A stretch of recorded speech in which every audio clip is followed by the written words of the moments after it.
വിരിക്കുളം ശ്രീ കൊടോടുക്കത്ത് ചാമുണ്ടേശ്വരി ക്ഷേത്രത്തിന്റെ നവരാത്രി ആഘോഷത്തിന്റെ സമാപന പരിപാടിയിലാണ് നമ്മളെല്ലാം ഇപ്പോൾ വന്നിരിക്കുന്നത്. എന്നാൽ ഇവിടെ സമാപിക്കേണ്ട പരിപാടിയല്ല, ഇന്ന് ഇവിടുന്ന് ആരംഭിക്കേണ്ടതാണ്. ഇന്ന് വിദ്യ ആരംഭം കുറിക്കേണ്ടത് ഈ അരിയിൽ എഴുതിയ കുട്ടികൾ മാത്രമല്ല. നമ്മൾ അക്ഷരങ്ങളുടെ ലോകത്തു നിന്ന് മറന്നു പോവുകയോ അല്ലെ അലസത കൊണ്ട് വിട്ടുനിൽക്കുകയോ ചെയ്തിട്ടുണ്ടെങ്കിൽ വീണ്ടും നമുക്ക് അക്ഷരങ്ങളുടെ ലോകത്തേക്ക് പ്രവേശിക്കുവാൻ വേണ്ടിയിട്ടുള്ള ഒരവസരമാണ് വിദ്യാരംഭം.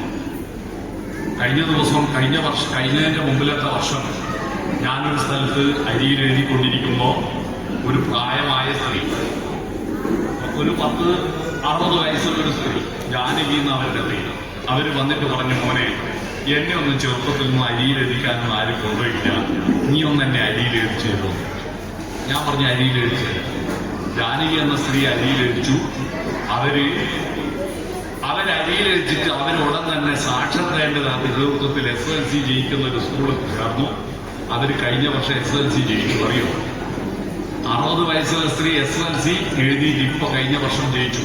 അവരിപ്പോ +1 ചേർന്നിരിക്കുക. അവരൊരുപാട് വായിക്കുകയാണ് ഇപ്പോൾ. അതുകൊണ്ട് വിദ്യാരംഭം എന്ന് പറഞ്ഞാൽ കുരുന്നുകൾക്ക് മാത്രമുള്ളതല്ല, എല്ലാവർക്കും ഉള്ളതാണ്.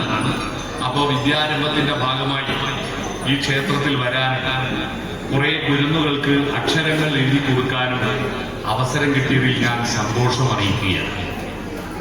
സാധാരണ ഉള്ളിൽ നിന്ന് വ്യത്യസ്തമായിട്ട് എനിക്ക് കാര്യം പ്രത്യേകം പറയാനുണ്ട്. സാധാരണ ഈ എഴുതാൻ വരുന്ന കുട്ടികളെല്ലാം കരച്ചിലും കുഴിച്ചിലും കുഴിയും വലിയൊക്കെ ഉണ്ടാവും. എന്നാൽ നിന്ന് ഇവിടെ വന്ന കുട്ടികളെല്ലാം വളരെ നല്ല സ്മാർട്ട് കുട്ടികളാണ്. എല്ലാം നന്നായിട്ട് എഴുതി, നന്നായിട്ട് പറഞ്ഞു, നല്ല ഒരു കുഴപ്പമില്ലാതെ ഇങ്ങനെയൊരു സ്ഥലം, ഒരു അനുഭവം എനിക്ക് മുമ്പ് ഉണ്ടായിട്ടില്ല. മറ്റൊരു പ്രത്യേകത, ഇന്ന് ഗാന്ധി ജയന്തി ദിനമാണ്. ഗാന്ധി ജയന്തി ദിനത്തിൽ ഗാന്ധിയുടെ സബർമതി ആശ്രമത്തിൽ നിന്ന് ഗാന്ധിയുടെ ഒപ്പുള്ള ഒരു പേന, ഗാന്ധിയുടെ ചിത്രമുള്ള ഒരു പേനയാണ്. അവിടുന്ന് ഞാൻ കുറേ പേന വാങ്ങിയിരുന്നു. അതിൽ എല്ലാവർക്കും കൊടുത്തിരുന്നു. ലാസ്റ്റ് ഒന്ന് മാത്രം എന്റെ കയ്യിൽ കീശയിൽ എപ്പോഴും ഉണ്ടാവും. ഈ പേന കൊണ്ട് ഇന്ന് ഗാന്ധി ജയന്തി ദിനത്തിൽ അരിയിൽ എഴുതിയതിന് പുറമെ ഒരു കടലാസിൽ എല്ലാ കുട്ടികളെ കൊണ്ടും അമ്മ എന്ന് എഴുതിക്കാൻ ഈ പേന കൊണ്ട് കഴിഞ്ഞതിൽ വളരെ ഞാൻ ചാരിതാർത്ഥ്യമുണ്ട്. അതിൽ സന്തോഷം നിങ്ങളോട് അറിയിക്കുകയാണ്. നവരാത്രി ആഘോഷവുമായി ബന്ധപ്പെട്ടിട്ട് നമുക്ക് ചില കാര്യങ്ങൾ ഒന്നിച്ച് ചിന്തിക്കാനുണ്ട്. ഞാനിപ്പോ ഇവിടെ പ്രസംഗിക്കുകയും നിങ്ങൾ കേൾക്കുകയും ചെയ്യലല്ല, നമ്മൾ ഒരുമിച്ച് ചിന്തിക്കണം. ഭാരതത്തിലെ വിദ്യാഭ്യാസാരംഭത്തിന്റെ 2 പ്രധാനപ്പെട്ട മന്ത്രങ്ങൾ ഞാൻ പറഞ്ഞുതരാം. ആ മന്ത്രങ്ങളിൽ ആദ്യം പറഞ്ഞിട്ട് വേണം നമുക്ക് സരസ്വതിയിലേക്കും മഹാലക്ഷ്മിയിലേക്കും പാർവതിയിലേക്കും ഒക്കെ പോകേണ്ടത്. മനസ്സിനകത്ത് വെളിച്ചമുണ്ടാവുക എന്നതാണ് വിദ്യാരംഭത്തിന്റെ നവരാത്രിയുടെ പ്രധാനപ്പെട്ട ഉദ്ദേശം. മനസ്സിനകത്ത് വെളിച്ചമുണ്ടാവുക. കേരളത്തിൽ 9 രാത്രിയാണ്. 10ാമത്തെ ദിവസം വെളിച്ചത്തിലേക്ക് വിദ്യ ആരംഭമാണ്.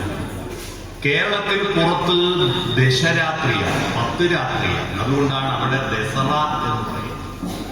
ദശരാത്രിയാണ് ചുരുങ്ങിയിട്ട് ദസറയായി മാറിയത്, ദസറ മഹോത്സവം. നമ്മൾ ഈ നവരാത്രി കാലത്ത് ലോകത്ത് മറ്റൊരിടത്തും ഇല്ലാത്ത വിധത്തിലുള്ള ഒരു ഉത്സവമാണ് നവരാത്രി ഉത്സവം. എന്താണ് ഇതിന്റെ പ്രത്യേകത? ഇതിന്റെ പ്രത്യേകത ഒന്ന്, മാതൃദൈവത്തിന് ഇപ്പൊ ശ്രീകൃഷ്ണ ജയന്തി ഒരു ദിവസം മാത്രമേ ഉള്ളൂ, ശ്രീരാമനവമി ഒരു ദിവസം മാത്രമേ ഉള്ളൂ, മറ്റു ഉത്സവങ്ങളെല്ലാം ഒരു ദിവസമേ. എന്നാൽ അമ്മ ദൈവത്തെ പ്രാർത്ഥിക്കാൻ നമ്മൾ 9ഉം 10ഉം ദിവസം ഉപയോഗിക്കുന്നു. ഏറ്റവും കൂടുതൽ ദിവസം നീണ്ടു നിൽക്കുന്ന ഉത്സവമാണ് നവരാത്രി. എന്തുകൊണ്ടാണ് ഈ ഭാരതത്തിൽ അമ്മയുമായി ബന്ധപ്പെട്ട്, സ്ത്രീയുമായി ബന്ധപ്പെട്ട് നല്ല കാര്യങ്ങളെല്ലാം നമ്മൾ അമ്മയുമായി ബന്ധപ്പെട്ടാണ് പറയുന്നത്? നല്ല കാര്യങ്ങളെല്ലാം എന്താണ് നല്ല കാര്യങ്ങൾ? ഭൂമി ദേവിയാണ്, അല്ലെ? ഗംഗ, പുഴ, യമുന, സരസ്വതി, ഗോദാവരി, നർമ്മദ, കാവേരി, പുഴകളെല്ലാം സ്ത്രീയാണ്, അല്ലെ? കടൽ അമ്മയാണ്, കടൽ അച്ഛനല്ല, കടൽ അമ്മയാണ്. അപ്പൊ നിങ്ങൾ നോക്കൂ, ഈ ഭൂമിയിൽ നമ്മൾക്ക് കാണപ്പെടുന്നതെല്ലാം മാതൃഭാവത്തിലും കാണപ്പെടാതെ ആകാശങ്ങളിൽ ഇരിക്കുന്നത് പിതൃഭാവത്തിലുമാണ്. സൂര്യൻ, ചന്ദ്രൻ, വിരാട് പുരുഷൻ, അല്ലെ? ദൂരെയുള്ളത് പിതൃഭാവത്തിലും മുന്നിലുള്ളത് മാതൃഭാവത്തിലുമാണ്. യാ ദേവി സർവഭൂതേഷു പ്രേമരൂപേണ സംസ്ഥിതഃ നമസ്തസ്യേ നമസ്തസ്യേ നമസ്തസ്യേ നമോ നമഃ എന്നൊരു മന്ത്രം കേട്ടിട്ടുണ്ട്. എല്ലാ ഭൂതങ്ങളിലും ഭൂതം ഭൂതം എന്ന് പറഞ്ഞത് സംഭവിച്ചത്. നമുക്ക് ഈ ദുർഭൂതങ്ങളുടെ പേര് ഭൂതം കേൾക്കുമ്പോൾ ഭൂതപ്രേത പിശാചുക്കളെ ഓർമ്മ വരും. അതിൽ ഭൂതം എന്ന് പറഞ്ഞാൽ എന്താ? ഒരാളുടെ ജീവിതം ഭൂതമായി മരിച്ചുപോയി കഴിഞ്ഞതാണ് ഭൂതം എന്ന് പറയുന്നത്. അങ്ങനെ ഈ ഭൂതം എന്ന് പേര് പറഞ്ഞു. സംഭവിച്ചു കഴിഞ്ഞു, മരണം സംഭവിച്ചു കഴിഞ്ഞതിനെയാണ് ഭൂതം എന്ന് പറയുന്നത്. ഇപ്പൊ നാട്ടിൽ ഭൂതങ്ങളില്ല, ഉണ്ടോ? പണ്ടൊക്കെ ഞങ്ങളുടെയൊക്കെ ബാല്യകാലത്തിൽ ഒരുപാടൊക്കെ പ്രേതം കൂടുന്ന പരിപാടിയുണ്ട്. പ്രേതം കൂടില്ല. അതിൽ അധികവും പ്രേതങ്ങളല്ല, അധികവും പെണ്ണുങ്ങളും പ്രേതമാണ്. ആണുങ്ങളൊന്നും ഈ വൃത്തിയൊക്കെ പരിപാടിക്ക് നിർത്തില്ല. യക്ഷ്യ ഈ പ്രേതങ്ങൾ ഇപ്പോ കുറവാണ്. എന്തുകൊണ്ടാ കുറഞ്ഞെന്നറിയാം? കുറഞ്ഞത് നാട്ടിലാകെ ഇലക്ട്രിക് ലൈന് വന്നല്ലോ. ഈ പ്രേതം ആകാശത്തുള്ളിൽ പോവാ, ഇതിന് തട്ടിയിട്ട് ചെത്തു വരാൻ ഇലക്ട്രിക് ലൈന് തട്ടി. ഭൂതം എന്ന് പറയുന്നത് സംഭവിച്ചത് എന്നതാണ്. സർവഭൂതങ്ങൾ എന്ന് പറഞ്ഞാൽ ഇവിടെ സംഭവിച്ചത് 5 കാര്യങ്ങളാണ് ഇവിടെ ഉള്ളത്. അതിനാണ് സബ്ദ് എന്ന് പറയുക. സബ്ദ് എന്ന് കേട്ടിട്ടുണ്ട്. സബ്ദ് എന്ന് പറഞ്ഞാൽ ഉണ്ടായത്. ഇല്ലായ്മയിൽ നിന്ന് ഉണ്മയിലേക്കുള്ള യാത്രയാണ് അസതോമാ സദ്ഗമയ. ഇതൊക്കെ ഉണ്ട് ഈ ഭൂമിയിൽ. എന്താ സദ്? ഒന്ന് പദാർത്ഥം, പൃഥ്വി, ഭൂമി. 2 അപ്പ്, വെള്ളം. 3 തേജസ്, അഗ്നി. 4 വായു. പിന്നെ 5 ആകാശം. ഈ ആകാശം എന്ന് പറഞ്ഞാൽ എന്താ? മേലെയില്ല. ആകാശം എന്ന് പറഞ്ഞാൽ എല്ലായിടത്തും നിറഞ്ഞു നിൽക്കുന്ന സ്പേസ് ആണ് ആകാശം. സ്പേസ്, സ്ഥലം വേണ്ടേ? ഇതിനൊക്കെ നിൽക്കാൻ സ്ഥലം വേണ്ടേ? സ്പേസ്. അപ്പൊ പൃഥ്വി, അപ്പ്, തേജസ്, വായു, ആകാശം. പൃഥ്വി, തേജോ, വായു, ആകാശം. അതാണ് പഞ്ചഭൂതങ്ങൾ. പഞ്ചഭൂതങ്ങൾ. പഞ്ചം 5. ആദ്യമുണ്ടായത് എന്താ? ആദ്യമുണ്ടായത് എന്നതിന് സംസ്കൃതത്തിൽ പറയാ പ്ര എന്ന്. ആദ്യത്തിന് പറയാ പ്ര. ഇംഗ്ലീഷിലും പ്ര തന്നെ പറയാ. പ്രൈമറി, പ്രയോറിറ്റി എന്നൊക്കെ കേട്ടിട്ടില്ലേ? പ്ര. പ്രഥമം, പ്രധാനം, എല്ലാത്തും പ്ര. കൃതി എന്ന് പറഞ്ഞാൽ ഉണ്ടായത്. ആദ്യമുണ്ടായത് എന്താ? പ്രകൃതി. അതായി പ്രകൃതി എന്ന് പറയുന്നത്. ആദ്യമുണ്ടായ 5 പ്രകൃതിയാണ്. ആ പ്രകൃതി എല്ലാം ചേരുന്നതിനെയാണ് ആദ്യമുണ്ടായ 5. 5 പഞ്ചം പറയും. അതാ പ്രപഞ്ചം. അതായി പ്രപഞ്ചം. പ്രപഞ്ചം എന്ന് പറഞ്ഞിരിക്കുന്നില്ലേ? പ്രപഞ്ചം എന്ന് പറഞ്ഞാൽ ഈ ഭൂതങ്ങളാണ്. ഈ സർവഭൂതങ്ങൾ പരസ്പര പ്രണയത്തിലാണ്. പ്രണയം എന്ന് കേൾക്കുമ്പോ നമ്മുടെ ചെറുപ്പക്കാരികളും തെറ്റിദ്ധരിക്കരുത്. വാട്സപ്പിൽ ഐ ലവ് യു അയക്കുന്ന പരിപാടിയാണ് പ്രണയം എന്ന് വിചാരിക്കരുത്. പ്രണയം എന്ന് പറയുന്നത് സൂര്യന് എന്നോട് പ്രണയമുള്ളത് കൊണ്ടാണ് ഞാനിപ്പോൾ നിങ്ങളോട് പ്രസംഗിക്കുന്നത്. സൂര്യൻ എന്നോട് പ്രണയമുണ്ട്. ആ പ്രണയം ഭൂമിയോട് കാണിച്ചതാണ് ആന്ധ്രയിൽ സൂര്യൻ ഉദിച്ചത്. ആ സൂര്യകിരണങ്ങൾ അവിടുത്തെ നെല്ലോലകളെ പ്രണയിച്ചത് കൊണ്ടാണ് ആ സൂര്യപ്രകാശത്തിന്റെ ഊർജത്തെ നെല്ലോലകൾ ഏറ്റുവാങ്ങിയത്. ആ ഏറ്റുവാങ്ങിയ നെല്ലോലകളിൽ പ്രകാശ സംശ്ലേഷണം നടത്തിയിട്ട് ഫോട്ടോസിന്തസിസ് നടത്തിയിട്ട് കാർബോഹൈഡ്രേറ്റ് എന്ന് പറയുന്ന ഒരു സാധനം ഉണ്ടായത്. അത് പ്രണയം കൊണ്ടാണ്. അന്നജം ഉണ്ടായത്. ആ അന്നജം നെല്ലിന്റെ കതിരിനുള്ളിൽ പാല് രൂപത്തിൽ കൊണ്ടുപോയി നിക്ഷേപിച്ചു. ആ പാല് രൂപത്തിലുള്ള അന്നജത്തെ മണ്ണിന് പ്രണയമുള്ളത് കൊണ്ടാണ് ആ ലവണങ്ങൾ വലിച്ചെടുത്തിട്ട് ഈ അരിയിൽ കൊണ്ടുപോയി നിറച്ചത്. ഈ നെല്ലിന്റെ തൂളിക്കുള്ളിൽ നിറച്ചത്. അത് കാറ്റിന് പ്രണയമുള്ളത് കൊണ്ടാണ് കാറ്റേറ്റ് വിളഞ്ഞത്. എന്നിട്ട് അവിടുത്തെ കർഷകർക്ക് പ്രണയമുള്ളത് കൊണ്ടാണ് അത് കൊയ്തെടുത്തത്. എന്നിട്ട് അത് മില്ലിൽ കൊണ്ടേ കുത്തി അരിയാക്കി ചാക്കിൽ കെട്ടി ഗൂസ് ട്രെയിനിൽ കയറ്റി ഹൈദരാബാദിൽ നിന്ന് ട്രെയിനിൽ കയറ്റിയ സെക്കന്ദരാബാദ്, വിജയവാഡ, സേലം, ഈറോഡ്, കോയമ്പത്തൂര്, പാലക്കാട്, ഒറ്റപ്പാലം, ഷൊർണൂര്, പട്ടാമ്പി, കുറ്റിപ്പുറം, തിരൂര്, താനൂര്, പരപ്പനങ്ങാടി, കൊയിലാണ്ടി ഫറോക്ക്, കോഴിക്കോട് കൊയിലാണ്ടി, വടകര, നാഗിപ്പാലം കഴിഞ്ഞ് തലശ്ശേരി, ഇപ്പുറത്ത് മുഴപ്പിലങ്ങാട് FCI ഗോഡൌണിൽ കൊണ്ട് ഇറക്കിയ അരി എന്റെ നാട്ടിൽ കൊട്ടിയൂർ പോകുന്ന വഴിക്ക് ചിറ്റാരിപ്പറമ്പിലെ വാസുവട്ടന്റെ റേഷൻ കടയിൽ കൊണ്ടുവന്നിട്ട് അത് എന്റെ വീട്ടിൽ വാങ്ങിക്കൊണ്ടുവന്നിട്ട് അരച്ചിട്ട് 2-3 കൊഴക്കട്ട രാവിലെ 5:30 എന്റെ ഭാര്യ ഉണ്ടാക്കി തന്നിരുന്നു. അത് എനിക്ക് ഞാൻ തിന്നു. അതിന്റെ ഊർജമായ എന്റെ തൊണ്ടയിൽ നിൽക്കുന്ന ഒച്ച. ഇതൊക്കെ പരസ്പര ബന്ധിതമാണ്. വിശ്വപ്രേമം അതാണ് യാ സർവഭൂതേഷു പ്രേമരൂപേണ സംസ്ഥിത. നമ്മളും നിങ്ങളും ഈ പ്രപഞ്ചവും എല്ലാം പരസ്പര ബന്ധിതമായ പ്രേമഭാവത്തിൽ കാണുമ്പോൾ ആ പ്രേമഭാവം നമ്മുടെ ഉള്ളിലേക്ക് പ്രവേശിക്കണമെങ്കിൽ നമ്മുടെ ഉള്ളിൽ എന്ത് വേണം? ആകാശം വേണം, സ്പേസ് വേണം. ആശയങ്ങൾ നിൽക്കണമെങ്കിൽ ആശയങ്ങൾ നിൽക്കുന്ന ആകാശത്തിലാണ് മനസ്സെന്ന് പറയുക. മനസ്സിലായി? ഒരു വസ്തു, ഈ നോട്ടീസ് ഇവിടെ നിൽക്കുന്നത്, നിങ്ങൾ ഇവിടെ നിൽക്കുന്നതിന് മനസ്സ് വേണ്ട.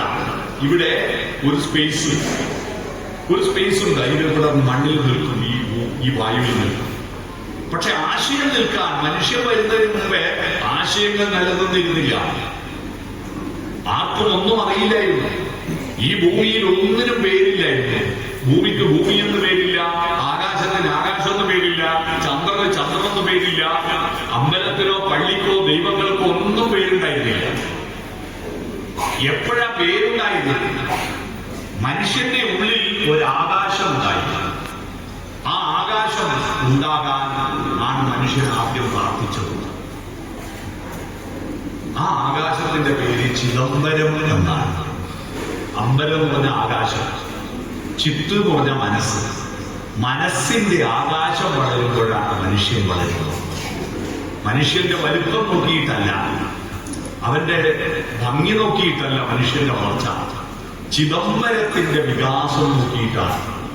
ആ ചിദംബരനാഥ ക്ഷേത്രമുണ്ട്, അറിയില്ലേ? ചിദംബരനാഥ ക്ഷേത്രം മലയാള സിനിമയിൽ ഇന്നോളം ഇറങ്ങിയതിൽ ഏറ്റവും നല്ല സിനിമ ഏതെന്ന് ചോദിച്ചാൽ ജി അരവിന്ദൻ നിർമ്മിച്ച ചിദംബരം എന്ന സിനിമയാണ്. സ്മിതാ പാട്ടീൽ അഭിനയിച്ച ചിദംബരം. അങ്ങനെ ഒരു സിനിമയുള്ള വിവരം തന്നെ പുതിയ തലമുറ അറിയുന്നില്ല. ഞാൻ ഇന്നോളം ഏതാണ്ട് നല്ല സിനിമകളെല്ലാം ഞാൻ കണ്ടിട്ടുണ്ട്. ചിദംബരം എന്ന സിനിമയോളം നല്ലൊരു സിനിമ ഞാൻ ഇതുവരെ കണ്ടിട്ടില്ല. നമ്മുടെ ശ്രീനിവാസൻ ആദ്യമായിട്ട് അഭിനയിച്ചത് ആ സിനിമയിലാണ്. പക്ഷെ നമ്മുടെ പുതിയ തലമുറക്ക് അറിയില്ല. ചിദംബരം, ചിത്തന്റെ അമ്പരം, മനസ്സിന്റെ അമ്പരം. ഈ മനസ്സിന്റെ അമ്പരത്തിൽ വെളിച്ചമായി മാറണമേ എന്നാണ് ആദ്യത്തെ മനുഷ്യന്റെ പ്രാർത്ഥന. ഓം നമഃശിവായ, ഓം നാരായണായ എന്ന മന്ത്രമൊന്നുമല്ല ആദ്യം മന്ത്രിച്ചത്. ആദ്യത്തെ പ്രാർത്ഥന എന്താണെന്ന് ഞാനൊരു ക്ലൂ തരാം. നിങ്ങൾ കേട്ടിട്ടുണ്ടാവും, പക്ഷെ അതാണ് ഇവർക്ക് മനസ്സിലായിട്ടുണ്ടാവുക. ഇതിനെക്കുറിച്ച് വയലാർ രാമവർമ്മ ഒരു സിനിമാ ഗാനം എഴുതിയിട്ടുണ്ട്. ആ സിനിമാ ഗാനത്തിന്റെ ആദ്യത്തെ 2 വരികൾ ഞാൻ പാടും. ബാക്കിയത്തെ അടുത്ത വരി നിങ്ങൾ പാടിയാൽ അതാണ് ആദ്യത്തെ വരി. അടുത്ത വരി നിങ്ങൾ പാടണം. ഓർമ്മയുള്ളതാണ് പാടുന്നത് ഉച്ചത്തിൽ. ശാരികേ ശാരികേ സിന്ധു ഗംഗാ നദീ തീരം വളർത്തിയ ഗന്ധർവഗായികേ പാടുക നീ പുരുഷാന്തരത്തിലെ ഭാവോജ്വലങ്ങളാ സൂര്യഗായത്രികൾ. പഴയ ആളുകൾ പാടി സൂര്യഗായത്രികൾ. ആദ്യത്തെ പ്രാർത്ഥന സൂര്യഗായത്രിയാണ്. എന്താ സൂര്യഗായത്രി?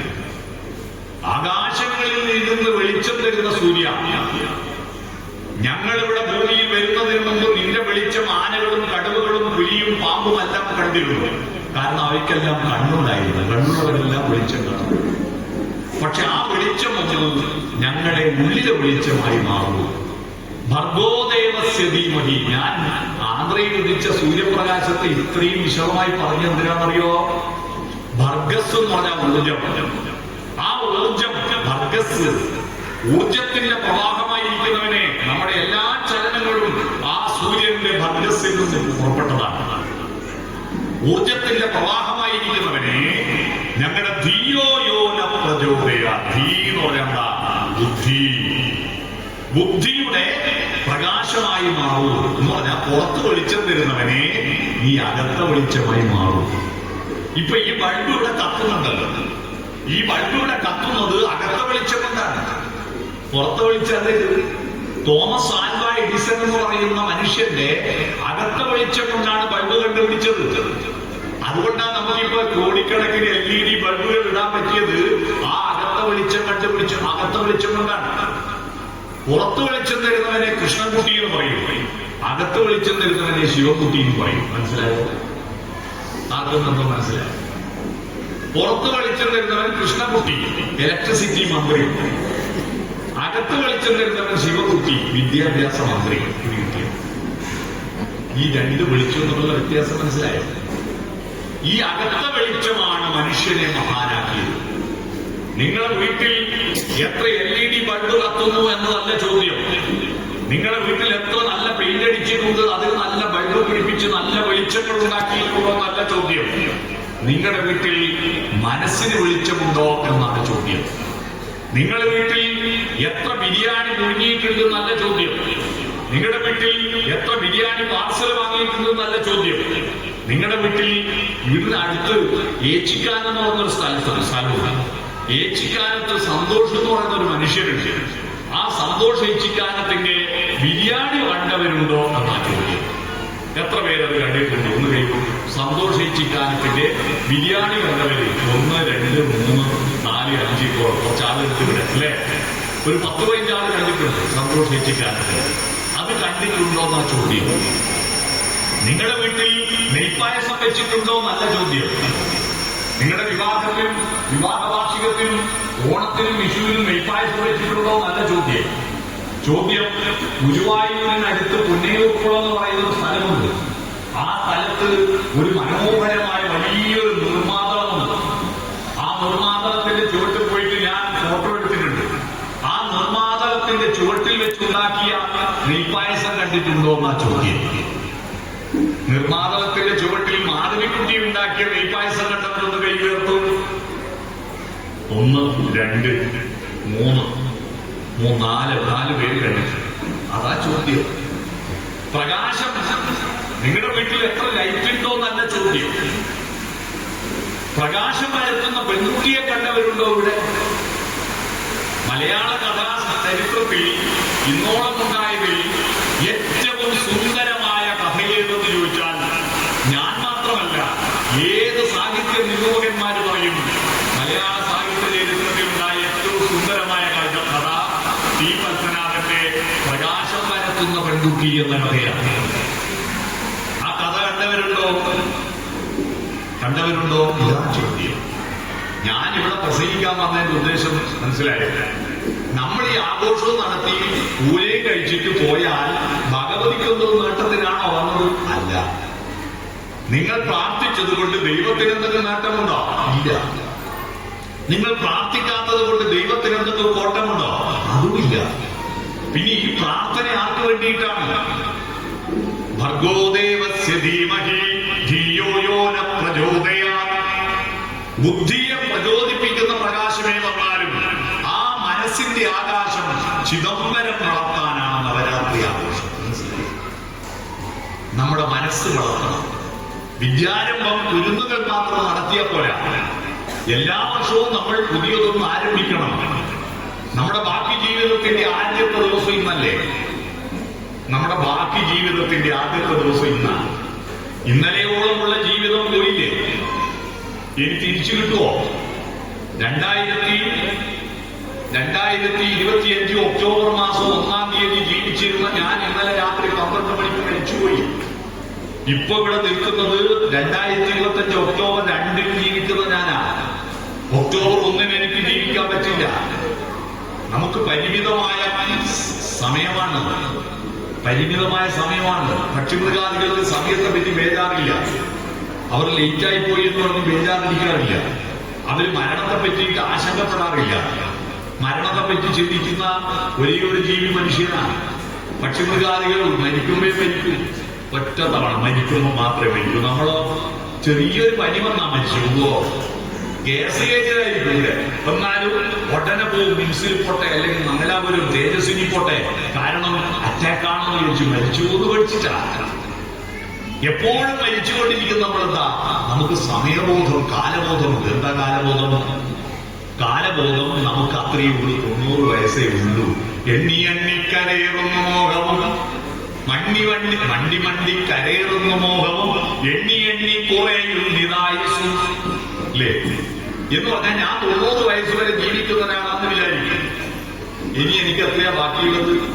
ഇനി 34 കൊല്ലമേ എനിക്ക് ബാക്കിയുള്ളൂ. 56 കൊല്ലം തീർന്നു. അല്ലെ? കാലാഹിന പരിഗ്രസ്തമാം ലോകവും ആലോല ചേതസാ ഭോഗങ്ങൾ തേടുന്നു എന്നൊരു പ്രയോഗമുണ്ട് രാമായണത്തിൽ. എന്താണെന്നറിയോ? ചക്ഷുശ്രവണദുരം ഭക്ഷണത്തിനപേക്ഷിക്കുന്നതുപോലെ കാലാഹിന പരിഗ്രസ്തമാം ലോകവും ആലോല ചേതസാ ഭോഗങ്ങൾ തേടുന്നു. ചക്ഷുശ്രവണം എന്ന് പറഞ്ഞാൽ ആ മൊബൈൽ നോക്കാത്തത്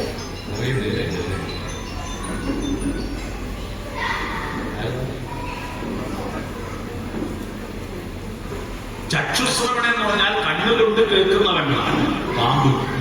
പണ്ട് പാമ്പിന് ചെവിയില്ല. പാമ്പ് ഈ ഭൂമിയിലുള്ള തരംഗങ്ങളാണ് കൊണ്ടാണ് കേൾക്കുന്നതെന്ന് പിന്നെയാ മനസ്സിലായില്ല. അതുകൊണ്ട് പണ്ടത്തെ ആൾ വിചാരം പാമ്പ് കണ്ണോട്ടാ കേൾക്കുമെന്ന്. അതുകൊണ്ട് പാമ്പിന്റെ പേര് വന്ന് ചക്ഷുശ്രവണം. അതിന്റെ തൊണ്ടയിൽ കുടുങ്ങിയിരിക്കുന്ന തവള ഇപ്പൊ പാമ്പ് വിഴുങ്ങാൻ നോക്കുമ്പോ അത് ഭക്ഷണത്തിൽ പാറ്റ പോകുമ്പോ ആ പാറ്റയെ പിടിക്കാൻ നോക്കുന്നു. അന്നേരം പറയും ഈ തവള എന്തിനാ പാറ്റകളെ പിടിക്കുന്നത്? ഇപ്പൊ പാമ്പ് വിഴുങ്ങല്ലേ, പിന്നെ ഇതെന്തിനാ? അതുപോലെ നമ്മളും കാലമാകുന്ന പാമ്പിനാൽ പിടികൂടപ്പെട്ടു. എന്റെ ആയുസിന്റെ 56 കൊല്ലം പാമ്പിന്റെ വായിലായി. ഇനിയിപ്പോ 34 കൊല്ലം കൂടിയേ ഉള്ളൂ. അന്ന് ഞാൻ ഒരു പ്രതീക്ഷ പറഞ്ഞാൽ 34 ഉണ്ടാവുമെന്ന് ഉറപ്പില്ല. 34 കൊല്ലം കഴിഞ്ഞാൽ പാമ്പ് വായ പോകും. നമുക്ക് ഈ പരിമിതമായ കാലബോധമാണ്. ഈ 90 വയസ്സിനിടയിൽ നിങ്ങൾ മനസ്സിലാക്കണം, 25 വർഷമേ നമുക്ക് മനുഷ്യനാവാൻ സമയമുള്ളൂ. 65 കൊല്ലം നമ്മൾ മൃഗജീവിതം നയിക്കുക. തെളിയാൻ തരാം. 90 വയസ്സിൽ 30 കൊല്ലം നമുക്ക് ബോധമുണ്ടായിരിക്കണം. 30 കൊല്ലം നമ്മൾ അറിയില്ല. നിങ്ങൾ ഉറങ്ങുമ്പോൾ നിങ്ങൾ അറിയോ? നിങ്ങൾ ഉറങ്ങുമ്പോൾ നിങ്ങൾ അറിയുന്നുണ്ടോ? നിങ്ങൾ ഇവിടെയുണ്ടോ? അടുത്ത് കിടക്കുന്ന ആൾ അറിയും. കൂട്ടത്തിൽ കേട്ടി എത്ര കൊല്ലം ഉറങ്ങും നമ്മൾ ഒരാഴ്ച? ഒരു ദിവസം 8 മണിക്കൂർ ഉറങ്ങണ്ടേ? 24ന്റെ 3-1 8 മണിക്കൂർ ഡെയിലി ഉറങ്ങുന്നില്ലേ? അപ്പൊ 90ന്റെ 3-1 30 കൊല്ലല്ലേ? മൊത്തം 30 കൊല്ലം നമ്മൾ ഉറക്കത്തിലാ, സുഷുപ്തിയിലാണ്. നമ്മൾ ഇൻസ്റ്റാൾമെന്റ് ആയിട്ട് ഉറങ്ങുന്നുകൊണ്ടാ മനസ്സിലാകാത്തത്. 60 കൊല്ലമേ നമ്മൾ ഈ ഭൂമിയിലുള്ളത്. 90 വയസ്സ് വരെ ജീവിക്കുന്നവർക്ക് 60 കൊല്ലമേ നമ്മൾ ഈ ഭൂമിയിലുള്ളത് അറിയുന്നുള്ളൂ. ഈ 60 കൊല്ലത്തിൽ 15 വർഷം ഭക്ഷണത്തിന് വേണ്ടി ചെലവഴിക്കണം. അറിയാവൂ? ഭക്ഷണം വാരി തിന്നാൻ പോരല്ലോ. ഭക്ഷണം ഉണ്ടാക്കണ്ടേ, ശേഖരിക്കട്ടെ, അത് വാങ്ങണ്ടേ, മുറിക്കണ്ടേ, പാചകം ചെയ്യണ്ടേ, വിളമ്പണ്ടേ, തിന്നണ്ടേ, പാത്രം കഴുകണ്ടേ, മുഖം കഴുകണ്ടേ, എല്ലാം കൂടി പിന്നെ ഭക്ഷണത്തിന് ഓർഡർ ചെയ്ത് കാത്തു നിൽക്കണ്ടേ, തിന്നാൻ വേണ്ടി ആളെ പോകണ്ടേ, വരണ്ടേ, എല്ലാം കൂടി ഒരായുസിൽ എത്ര 15 വർഷം നമ്മൾ ഭക്ഷണത്തിന് ചെലവഴിക്കും. അപ്പൊ ഇനി എത്രയോ ബാക്കി? 60 15 പോയാൽ 45 ബാക്കി. തിന്നാ പോരല്ലോ, വിസർജ്യം വേണ്ടേ? ദാദാഭായ് ഫാൽക്കെ അവാർഡ് കിട്ടിയത് കൊണ്ട് മോഹൻലാലിന് കപ്പൂസ് കൊണ്ട് നടത്തുമോ? മോഹൻലാലും പോണോ, പിണറായി വിജയനും പോണോ, നരേന്ദ്രമോദിയും പോണോ? എല്ലാവർക്കും മൂത്രമൊഴിക്കണം, വിസർജിക്കണം. വിസർജിക്കാൻ വേണ്ടി എത്ര സമയം? പക്ഷിമൃഗാദികൾക്ക് അതിന് പ്രത്യേക സമയമൊന്നുമില്ല. അവര് പോന്ന പോക്കിലൊക്കെ നടക്കും. നമുക്ക് നടക്കുമോ? നമ്മൾ അതിനായിട്ട് മെനക്കെട്ട് പോകണം. മൂത്രമൊഴിക്കാൻ ആളെ പോകണം. ഒഴിക്കുന്ന സമയം കുട്ടിയെ പോലെ തിരിച്ചു വരണം. 5 കൊല്ലം ടോയ്ലറ്റിലാണ് ഒരാഴ്ച. 5 വർഷം പൂർണ്ണമായിട്ട്. പണ്ടത്ര ഇല്ല. നാടൻ കക്കൂസുള്ള കാലത്ത് മുട്ടുമടക്കി ഇരുന്നിട്ട് മുട്ടുവേദനിച്ചിട്ട് വേഗം എണീറ്റ് പോകും. എന്നാൽ ഇപ്പൊ കസേരയിൽ ഇരിക്കും പോലെ യൂറോപ്യൻ ക്ലോസറ്റിൽ ഇരിക്കില്ലേ? എത്ര നേരം ഇരുന്നാലും കുഴപ്പമില്ല. വരുമ്പം വരട്ടെ അടിയിരിക്കും. അല്ലേ? അടിയിരിക്കും. ചെറുപ്പക്കാരൻ മൊബൈൽ എടുത്തിട്ടാണ് ടോയ്ലറ്റ് കയറുന്നത്. ആണെന്നാ പലതും ഡൗൺലോഡ് ചെയ്യുന്നത്. മേലെ നിന്നും ഡൗൺലോഡ് ചെയ്യും, താഴെ നിന്നും ഡൗൺലോഡ് ചെയ്യും. രണ്ടും ഒന്നിച്ച് നടക്കും. അല്ലേ? 5 വർഷം ടോയ്ലറ്റിലാ. ഇനി എത്രയാ നമുക്ക് ബാക്കിയുള്ള? 40 കൊല്ലം ഇനി ബാക്കിയുള്ളൂ. ആ 40 കൊല്ലത്തിൽ 10 കൊല്ലം ബോധത്തോടെയുള്ള സമയത്ത് നമ്മൾ കിടക്കും. ജനിച്ചിട്ട് ആദ്യത്തെ 2 കൊല്ലം കുഞ്ഞുമക്കളായിരിക്കുമ്പോൾ അധികം കിടപ്പല്ലേ? 70 കഴിഞ്ഞാലും കിടപ്പല്ലേ അധികം? ഇനി നല്ല ആരോഗ്യമുള്ള സമയത്ത് പനി വന്നാൽ കിടക്കും, തലവേദന വന്നാൽ കിടക്കും. എത്ര സമയം നമ്മൾ കിടക്കും? 10 കൊല്ലം കിടന്നിട്ട് പോയി. ഇനി എത്രയാ ബാക്കി? 30 കൊല്ലം. ആ 30 കൊല്ലത്തിൽ 5 കൊല്ലം നമ്മൾ മേക്കപ്പ് ചെയ്യണ്ടേ, കുളിക്കണ്ടേ, മുടി ചീന്തണ്ടേ, പൗഡർ ഇടണ്ടേ, പൊട്ടുതൊടണ്ടേ, കുരികം പൊരിക്കണ്ടേ, വരച്ചുണ്ടാക്കണ്ടേ, ഷേവ് ചെയ്യണ്ടേ, മീശ കട്ടിയണ്ടേ, സാരി ഉടുക്കണ്ടേ, മുന്താണിക്ക് പിന്നു കുത്തണ്ടേ. എല്ലാം കൂടി ഒരായുസിൽ 5 കൊല്ലം മേക്കപ്പിനും ചെലവഴിച്ചു. ഇനി നമുക്ക് 25 വർഷമേ ഉള്ളൂ. ആ 25 വർഷമെങ്കിലും ആന്തരികമായ പ്രകാശം വളർത്താൻ പരിശ്രമിച്ചിട്ടില്ലെങ്കിൽ നിങ്ങൾ എന്തിനാ പിന്നെ മനുഷ്യരായി ജനിച്ചത്? കടുവയോ പുലിയോ എരുമയോ പോത്തോ ആയിട്ട് ജനിച്ചാൽ പോരെ? പശുവായിട്ട് ജനിച്ചാൽ പോരെ? നമ്മുടെ ശരീരം കൊണ്ട് ഈ ലോകത്തിന് എന്തെങ്കിലും ഒരു സംഭാവനയുണ്ടോ? ഒരു പശുവായിട്ട് ജനിച്ചെങ്കിൽ അതിനെ കറന്നിട്ട് കൊടുക്കാം.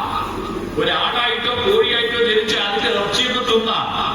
ഈ ശരീരം കൊണ്ട് എന്തെങ്കിലും ഉപകാരമുണ്ടോ? ഒരു കാര്യമില്ല. അതുകൊണ്ട് ആന്തരികമായ വെളിച്ചം വളർത്താൻ ധിയോയോന പ്രചോദയാ, ബുദ്ധിയെ പ്രചോദിപ്പിക്കുന്ന പ്രകാശമേ വന്നാൽ ഇതാണ് ആദ്യത്തെ പ്രാർത്ഥന. അതുകൊണ്ട് ഇനിയുള്ള ദിവസം ഈ നവരാത്രി ആഘോഷം കഴിഞ്ഞ് തിരിച്ചു പോകുമ്പോ ഇവിടെ ഇരിക്കുന്നവരിൽ 100 ആൾ, ഇവിടെ ഇപ്പൊ ഒരു 500-600 ആൾ. ഈ 600 ആള് ഞാൻ പറയുന്ന അനുസരിക്കില്ല എന്നാണ് പുറപ്പെടുന്നത്. പക്ഷേ ഒരു 100 ആളെങ്കിലും ഞാൻ ഇങ്ങനെയല്ല, എന്തൊക്കെ ഒന്നെടുത്ത് വായിക്കും, വിദ്യാരംഭം കുറിക്കുമെന്ന് തീരുമാനമെടുത്തെങ്കിൽ അതായിരിക്കും ഈ ഉത്സവത്തിന്റെ ഏറ്റവും വലിയ കാര്യം. എന്തെങ്കിലും ഒന്ന് വായിക്കുക, അതുണ്ടാവണം. മനുഷ്യന് ആന്തരികമായ വെളിച്ചം കൊണ്ട് ഈ കാണുന്നതെല്ലാം ഉണ്ടായത്, ഈ വികാസങ്ങളെല്ലാം ഉണ്ടായത് വായിച്ചിട്ടാണ്.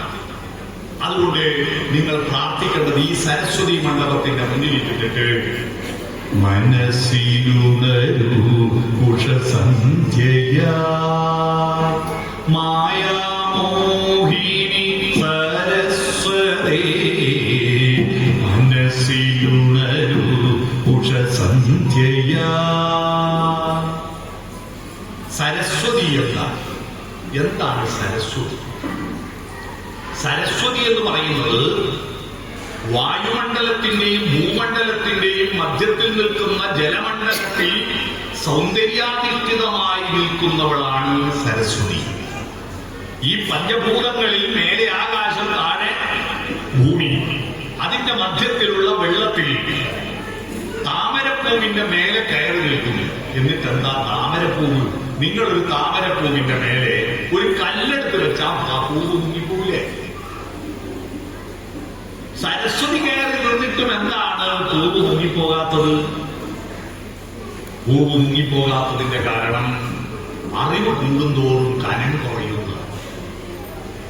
നമുക്കിന്ന് നമ്മുടെ നാട്ടിൽ അഹന്തയും കനവും ഔദ്ധത്യവും കാണിക്കുന്നതിന്റെ കാരണം വിദ്യാഭ്യാസം കുറഞ്ഞുകൊണ്ട്, അറിവ് കുറഞ്ഞുകൊണ്ടാണ്.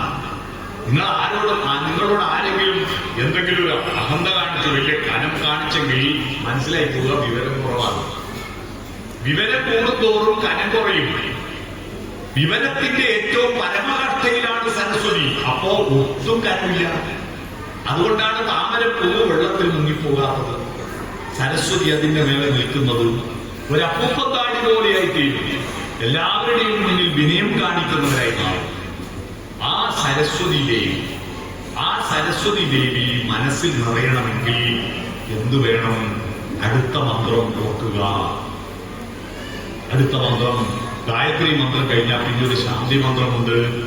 ഈ മന്ത്രങ്ങളെല്ലാം നമ്മൾ ചൊല്ലുന്നത് എന്തിനാ? അർത്ഥമറിയാതെ മന്ത്രം ചൊല്ലിയിട്ട് കാര്യമില്ല. അവരാരാന്നറിയോ? സരസ്വതിയുടെ മുല മുറിക്കുന്നവരാണ്. സരസ്വതിയുടെ മുല മുറിക്കുന്ന കുറെ ആളുകൾ നമ്മുടെ നാട്ടിൽ. സരസ്വതിക്ക് 2 മുലകളുണ്ട്. സംഗീതമഭി സാഹിത്യം സരസ്വത്യാ ധനദ്വയം ഏകമാപാദമധുരം പരമാലോചനാമൃതം. സംഗീതവും സാഹിത്യവും സരസ്വതിയുടെ 2 മുലകളാണ്. ഒന്ന് ആപാദ പതിക്കുമ്പോ തന്നെ മധുരമാണ്. ഓഹോ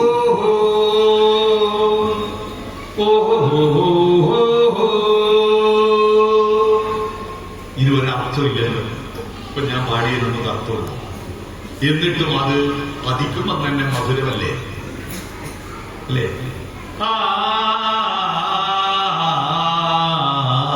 സംഗീതത്തിന്റെ പ്രത്യേകത അത് പതിക്കുമ്പോ തന്നെ മധുരതരമാണ്. ഈ ലോകത്തിന് സൗന്ദര്യം സൃഷ്ടിച്ചത് നാദത്തിലൂടെയാണ് സത്യം. ആ നാദമാണ് ഈ ലോകത്തിന് സുന്ദരമാക്കിയത്. അട്ടഹാസത്തിൽ നിന്നും നാദമുണ്ടായപ്പോഴാണ് കാട്ടാളത്തിൽ നിന്നും മനുഷ്യനുണ്ടായത്. പണ്ട് കാട്ടാളന്മാരായിരുന്നല്ലോ നമ്മളെല്ലാം. എന്താ കാട്ടാളൻ? കാട്ടിൽ ജീവിക്കുന്നവർ. എന്താ കാട്? തനിയമുളച്ചത് കാട്. എന്താ നാട്? കാറ്റുമുളപ്പിച്ച നാട്. നടുന്നവനാരാ? കാട്ടാളൻ. ഒന്നും നടാത്തവനാര? കാട്ടാളൻ. ഈ പരിപാടി കഴിഞ്ഞ് വീട്ടിൽ പോയിട്ട് ഇന്ന് ഉറങ്ങുന്നതിന് തൊട്ട് മുമ്പൊന്ന് നെഞ്ചത്ത് കൈവച്ച് പരിശോധിക്കുക, ഞാനിത് ഏത് ലിസ്റ്റിലാണ് വിടുക? നടുന്നവൻ നാട്ടാളനാണ്, ഒന്നും നടാത്തവൻ കാട്ടാളനാണ്. മനസ്സിലായത്? നടാൻ തുടങ്ങിയപ്പോഴാണ് മനുഷ്യർ സ്ഥിരവാസം ആരംഭിച്ചത്. അതുവരെ രാവിലെ എഴുന്നേറ്റാൽ തിന്നാനെന്താ കിട്ടുക? വൃക്ഷങ്ങളിൽ നിന്ന് വീണത് പെറുക്കി തിന്നു, കിഴങ്ങ് ഭൂമി കളച്ച് കിഴങ്ങ് തിന്നു, മൃഗങ്ങളെ വേട്ടയാടി പിടിച്ച് കൊന്നു തിന്നു. ഇങ്ങനെ നടത്താൻ വയറ് നിറഞ്ഞ അവിടെ കിടക്കും. കാരണം തിരിച്ചു പോകാൻ ഭൂമിയുണ്ടോ? അതിലുള്ള ഭൂമിയുണ്ടോ? ആധാരദേശീയ ഭൂമിയുണ്ടോ? ഇല്ല. അവിടെ വീടുണ്ടോ? ഇല്ല. എത്തിയെടുത്ത് കിടക്കും, പിന്നെ നടക്കും. അങ്ങനെ നടക്കുമ്പോഴാണ് പെണ്ണിന് പോകാൻ പറ്റൂല. ആണിന്റെ കൂടെ ഇങ്ങനെ നടക്കാൻ പറ്റൂല ചിലപ്പോ. എന്തുകൊണ്ടാണ്? കുഞ്ഞുണ്ണി മാഷ് ഒരു കവിതയുണ്ട്, ആണിന്റെ അമ്മ പെണ്ണ്, പെണ്ണിന്റെ അമ്മയെ പെണ്ണ്, ഇതെന്ത് നീതി, ഇതെന്ത് ന്യായം. ആണിനെ പറ്റതും പെണ്ണിനെ പറ്റതും പെണ്ണാണ്. നമ്മൾ ഈ പെണ്ണിനെ, സ്ത്രീകളെ ബഹുമാനിക്കുന്നതിന്റെ കാരണം എന്താണെന്നറിയാമോ? ഭരണഘടനയിൽ എഴുതി വെച്ചതുകൊണ്ടോ നമ്മള് വീട്ടിൽ ഭക്ഷണം ഉണ്ടാക്കി തരുന്നതുകൊണ്ടൊന്നും മാത്രമൊന്നുമല്ല സ്ത്രീയെ ബഹുമാനിക്കുന്നത്. ഈ മനുഷ്യജീവിതത്തിന്റെ പ്രത്യുൽപാദന പ്രക്രിയയിൽ പ്രധാനപ്പെട്ട പങ്ക് വഹിക്കുന്നവളല്ലേ. ആണിനെയും പെണ്ണിനെയും പെറ്റത്, ഗർഭിണിയായി നടന്നത് അവളാണ്. 9 മാസവും 10 ദിവസവും ചുമന്ന് നടന്നതും പ്രസവിച്ചതും മുലയൂട്ടിയതും അവളാണ്. എന്റെ ഭാര്യയോട് എനിക്ക് എന്തെങ്കിലും കാര്യത്തിൽ ദേഷ്യം വന്നാൽ 2 കാര്യങ്ങൾ ഓർത്താ ദേഷ്യം അപകടം. എന്താ 2 കാര്യം? ഒന്ന്, എന്റെ മകന് ഞാൻ എടുത്തു നടന്നിട്ടുണ്ട്, പക്ഷെ എന്റെ വയറ്റിലിട്ട് നടക്കാൻ എനിക്ക് കഴിഞ്ഞിട്ടില്ലല്ലോ, അവൾക്കല്ലേ പറ്റിയിട്ടുള്ളൂ. 2ാമത്തെ കാര്യം, എന്റെ മകന് ഞാൻ ഭക്ഷണം വാങ്ങി കൊടുത്തിട്ടുണ്ട്, പക്ഷെ എന്നെ കൊടുക്കാൻ പറ്റിയിട്ടില്ലല്ലോ. എന്റെ ഭാര്യ എന്റെ മോനെ മുലയൂട്ടിയവളല്ലേ, 2 കൊല്ലം മുലയൂട്ടിയില്ലേ. അതിനേക്കാൾ വലിയ ത്യാഗവും മഹത്വവും വേറെയില്ല. അത് ചെയ്തതോടുകൂടി മറ്റെല്ലാ തെറ്റുകളും കഴിക്കപ്പെട്ടു. അപ്പൊ പിന്നെ പെണ്ണിനെ ബഹുമാനിക്കുന്നതിന്റെ കാര്യം മനസ്സിലായോ? എത്ര നാര്യസ്തു പൂജ്യന്തേ രമന്തേ തത്ര ദൈവതം. എവിടെ സ്ത്രീകൾ പൂജിക്കപ്പെടുന്നുവോ അവിടെ ദൈവം വിരാജിക്കുന്നു എന്നെല്ലാം പറയെങ്കിലും നമ്മളെ വീട്ടിൽ സ്ത്രീകളിൽ അടിമത. പുരുഷന്മാരോ അവര് പൽവാൽ ദേവൻ, ഭാര്യയോ കട്ടപ്പ അടിമ അല്ലേ. ചായ ചോറ് എന്ന് പറഞ്ഞ് ചെയ്യുക. നമ്മുടെ വീടുകളിലെ അന്തരീക്ഷം സരസ്വതിയെയും മഹാലക്ഷ്മിയെയും പാർവതിയെയും പൂജിക്കുന്ന എല്ലാ പുരുഷന്മാരും വീട്ടിലെത്തിയാൽ ആ 3 ദൈവികളുടെയും സത്വ തമോ രജോ ഗുണങ്ങളുടെയും പ്രതീകം വീട്ടിലുണ്ടെന്ന് തിരിച്ചറിയണം. സത്വ തമോ രജോ ഗുണങ്ങളാണ് ഈ സത്വഗുണം സരസ്വതി, തമോ ഗുണം പാർവതി, രജോ ഗുണം ലക്ഷ്മി. മനസ്സിലായി? ഇത് 3 ഗുണവും ചേരുന്നതാണ് സത്വ തമോ രജോ ഗുണം. സ ത ര ഇത് 3 ചേരുന്നതിനാണ് സ്ത്രീ എന്ന് പറയാ. സ ത ര സ്ത്രീയുടെ അർത്ഥം മനസ്സിലായോ? സ്ത്രീ ആരാന്ന് മനസ്സിലായോ? ഇത് 3 ചേർന്നവളാണ്. അവളെ ഭീകരമായി ഉപദ്രവിക്കുകയും എന്നിട്ട് ദേവീക്ഷേത്രത്തിൽ പോയി തൊഴുകയും ചെയ്യുന്നത് വിഡിത്തമാണ്. അവളെ മനുഷ്യ സ്ത്രീ എന്ന രീതിയിൽ പരിഗണിക്കണം. കാരണം അവളാണ് നമ്മുടെ കുഞ്ഞുങ്ങളെ ഗർഭത്തിൽ ചുമന്നു നടന്നത്, അവളാണ് നിലയൂട്ടിയത്, അവളാണ് തന്റെ കുഞ്ഞിനെ, പ്രസവിച്ച കുഞ്ഞിനെ ഉറക്കാൻ കൊണ്ടുപോകുന്ന ഒരു അമ്മയെ കാഴ്ച. ദേവിയുടെ പ്രേമഭാവം നിങ്ങൾ കാണണമെങ്കിൽ കുഞ്ഞിനെ ഉറങ്ങുന്ന അമ്മയെ കണ്ടാൽ മതി. ആ കുഞ്ഞിനെ കൊണ്ടുപോയി ഉറങ്ങിക്കഴിഞ്ഞാൽ കൊണ്ടുകൊണ്ടേ കിടത്താൻ വേണ്ടി പോകുന്നൊരമ്മ മെല്ലെ മുട്ടുകുത്തിയാടി ഇരുന്നിട്ട് ആ ഇരിപ്പ് കണ്ടിട്ട് പെട്ടെന്നിരിക്കില്ല. പി ഭാസ്കരന്റെ പാട്ട് പിന്നെ ജാനകീദേവി പാടുന്ന ഒരു ഉച്ചാരണമുണ്ട്. അതുപോലെയാണ് കുഞ്ഞിനെയും കൊണ്ട് അമ്മ നിലത്ത് ഇരിക്കുക. മഞ്ഞണി പൂനിലാവിൽ പേരാറ്റിൻ കടവിങ്കൽ മഞ്ഞളരച്ചുവച്ച് നീരാടുമ്പോൾ, ഈ പാട്ടിന്റെ താളത്തിൽ അമ്മ കുട്ടീനെ കിടത്തുക. ആടെ നല്ല ഇരുന്ന് ഒരു കൈയോട് ഒരു പായെടുത്തിട്ട് ഒരു തുണിയെടുത്തിട്ട് ആടെ കുട്ടീനെ കിടത്തി കുട്ടീന്റെ ചന്തിന്റെ അടിയിൽ നിന്ന് കൈ ഇങ്ങനെ വലിക്കുമ്പോ ഇല്ലേ, പുലിമുരുക സിനിമയിൽ ഉണ്ടാവില്ല ഇത്ര നല്ല സ്ലോ മോഷൻ. എന്നിട്ടൊരു തുണിയെടുത്ത് മേലെയിട്ട് തുടക്കി രണ്ട് മുട്ടും മുട്ടി ഉറങ്ങി ഉറപ്പുവരുത്തി കഴിഞ്ഞാൽ നല്ല എണീറ്റ് മുടിയും കെട്ടി പലീനെടുത്തെത്തുമ്പോൾ ഒരു തിരിഞ്ഞു നോട്ടം. എന്റെ മോൻ ഉറക്ക് കളിയുന്നുണ്ടാവോ, എന്റെ കുഞ്ഞുമോൾ ഉറക്ക് കളിയുന്നുണ്ടാവോ എന്നൊരര ചിരിയും ചിരിച്ചിട്ടുണ്ടൊരു നോട്ടം നോക്കാൻ. ആ നോട്ടത്തിന്റെ സൗന്ദര്യമില്ലേ, ഒരൈശ്വര്യ റോയിന്റെയും കാവ്യമാധവന്റെയും ചിരി കിട്ടൂല ആ സൗന്ദര്യം. അത് കാണാൻ കഴിയുന്നവനെയാണ് ഈ കുട്ടീന്റെ അച്ഛൻ എന്ന് പറയുക. മനസ്സിലായോ? ആ സൗന്ദര്യം ആസ്വദിക്കാൻ പറ്റണം. ആ കുട്ടി ഉറങ്ങുമ്പോ കുയിലിന്റെ പാട്ട് കേൾക്കുമ്പോ അമ്മക്ക് ദേഷ്യം വരും. കുയിലിന്റെ ശകാരിക്കും, കുയിലെ നിന്റെ പാട്ടിന്റെ ബോളിയെ പുറക്ക്, എന്റെ മോൻ ഉറങ്ങുക. നിലാവെളിച്ചം നമുക്കിഷ്ടമാണെങ്കിലും ഈ ഉറങ്ങുന്ന കുഞ്ഞിന്റെ അമ്മയ്ക്ക് ഇഷ്ടമല്ല. ജാലകപ്പഴുതിയിലൂടെ ചാഞ്ഞും ചെരിഞ്ഞും നിലാവെളിച്ചം വന്നിട്ട് കുഞ്ഞിന്റെ കൺപോളകൾ സ്പർശിച്ചിട്ട് അവന്റെ സ്വപ്നങ്ങളുടെ നിറം കെട്ടുപോകാതിരിക്കാൻ നിലാവേ നിന്റെ വോൾട്ടേജ് കുറക്കെന്ന് പറയുന്നവള അമ്മ. ഒന്നിനി ശ്രുതി താഴ്ത്തി പാടുക പൂങ്കുയിലേ, എന്നോ മലുറക്കമായി ഉണർത്തരുതേ, എന്നോ മലുറക്കമായി ഉണർത്തരുതേ.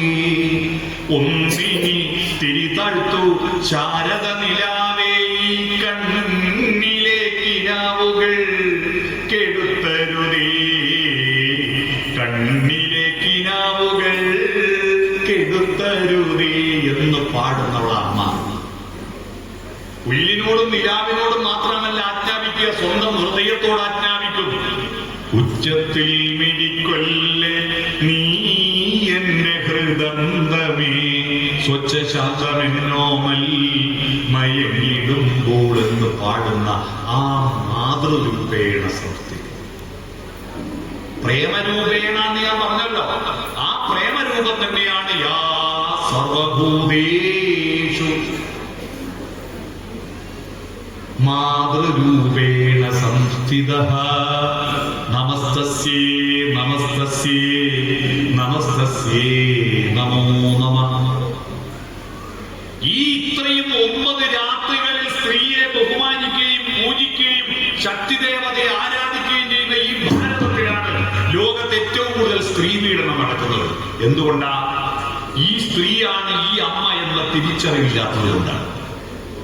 ഏറ്റവും കൂടുതൽ സരസ്വതിയെ പൂജിക്കുന്ന നാടാണ് ഇന്ത്യ. ലോകത്ത് ഏറ്റവും കൂടുതൽ അക്ഷരം അറിയാത്ത ആൾ ജീവിക്കുന്ന നാടും ഇന്ത്യയാണ്. അല്ലേ? ഏറ്റവും കൂടുതൽ മഹാലക്ഷ്മി ആരാ? മഹാലക്ഷ്മി ധനദേവതയാണ്. ധനദേവതയാണ് മഹാലക്ഷ്മി.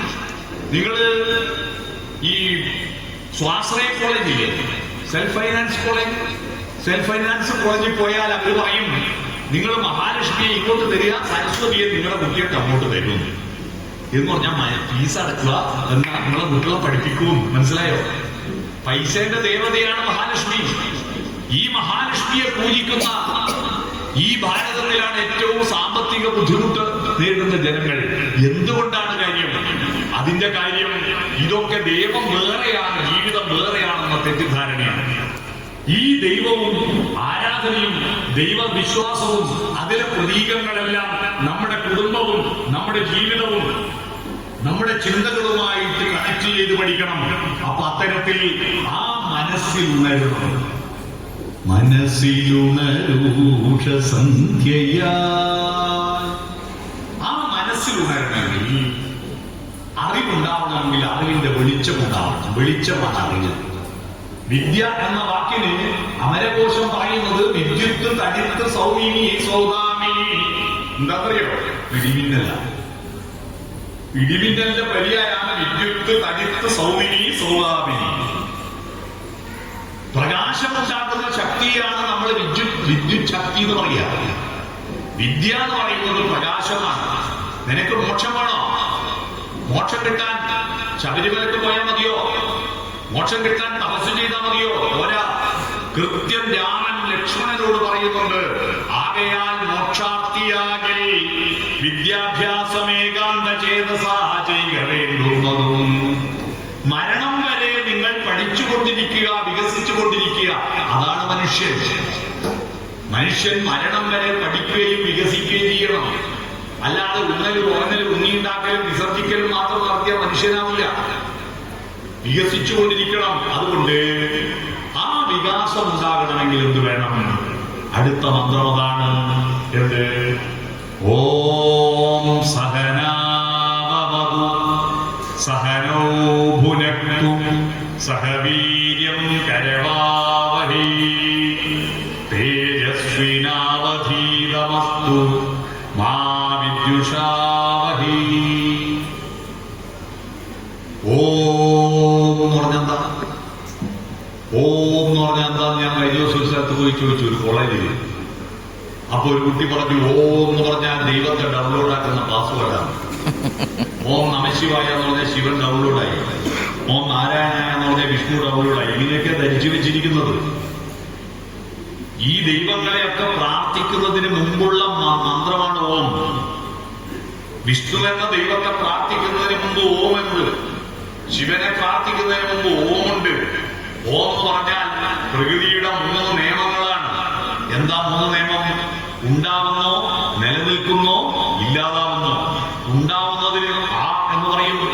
അതുകൊണ്ടാണ് അമ്മ അമ്മ എന്ന് ചുണ്ടുകൊണ്ട് പറയില്ലേ? എന്നെ ഉണ്ടാക്കിയ, എന്നെ ഈ ഭൂമിയിലേക്ക് ജനിപ്പിച്ചത് മ എന്ന് ചുണ്ടുകൊണ്ട് പറയുന്ന ആ ആണ്. ആ എന്ന് പറഞ്ഞാൽ ഉണ്ടായത് അമ്മ. മനസ്സിലായോ? അമ്മേന്റെ അർത്ഥം മനസ്സിലായോ? ആ എന്ന് പറഞ്ഞാൽ ഉണ്ടാവുന്നത്, എന്നെ ഈ ഭൂമിയിലേക്ക് ജനിപ്പിച്ചത് ആയാണ് അമ്മ. ഊ എന്ന് പറഞ്ഞാൽ നിലനിൽക്കുന്നത്.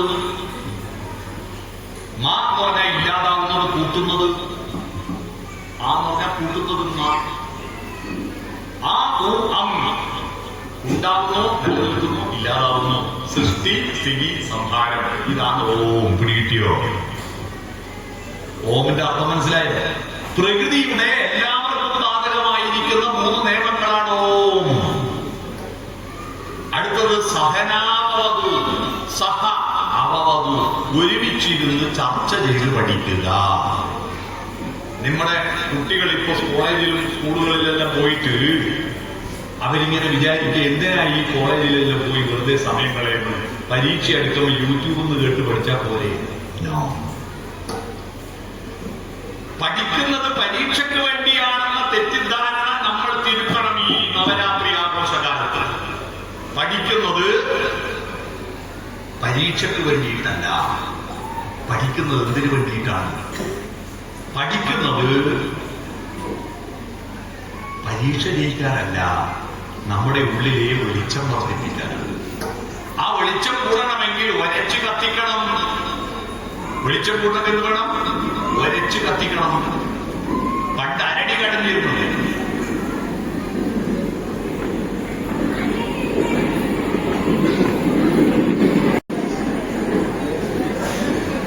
ശരി, നമുക്ക് തുടരാമോ? ഓക്കെ. സഹ അവവതു. ചർച്ച ചെയ്ത് പഠിക്കണം. ഗുരുമുഖത്തു നിന്ന് പഠിക്കണം. വിദ്യക്ക് 4 ഭാഗങ്ങളുണ്ട്. ഒന്ന് പാദം ഗുരുമുഖേ, പാദം പുത്രകേ, പാദം സബ്രഹ്മചാരിണ. ഒന്നിച്ച് പഠിക്കുന്ന കുട്ടികളിൽ നിന്ന്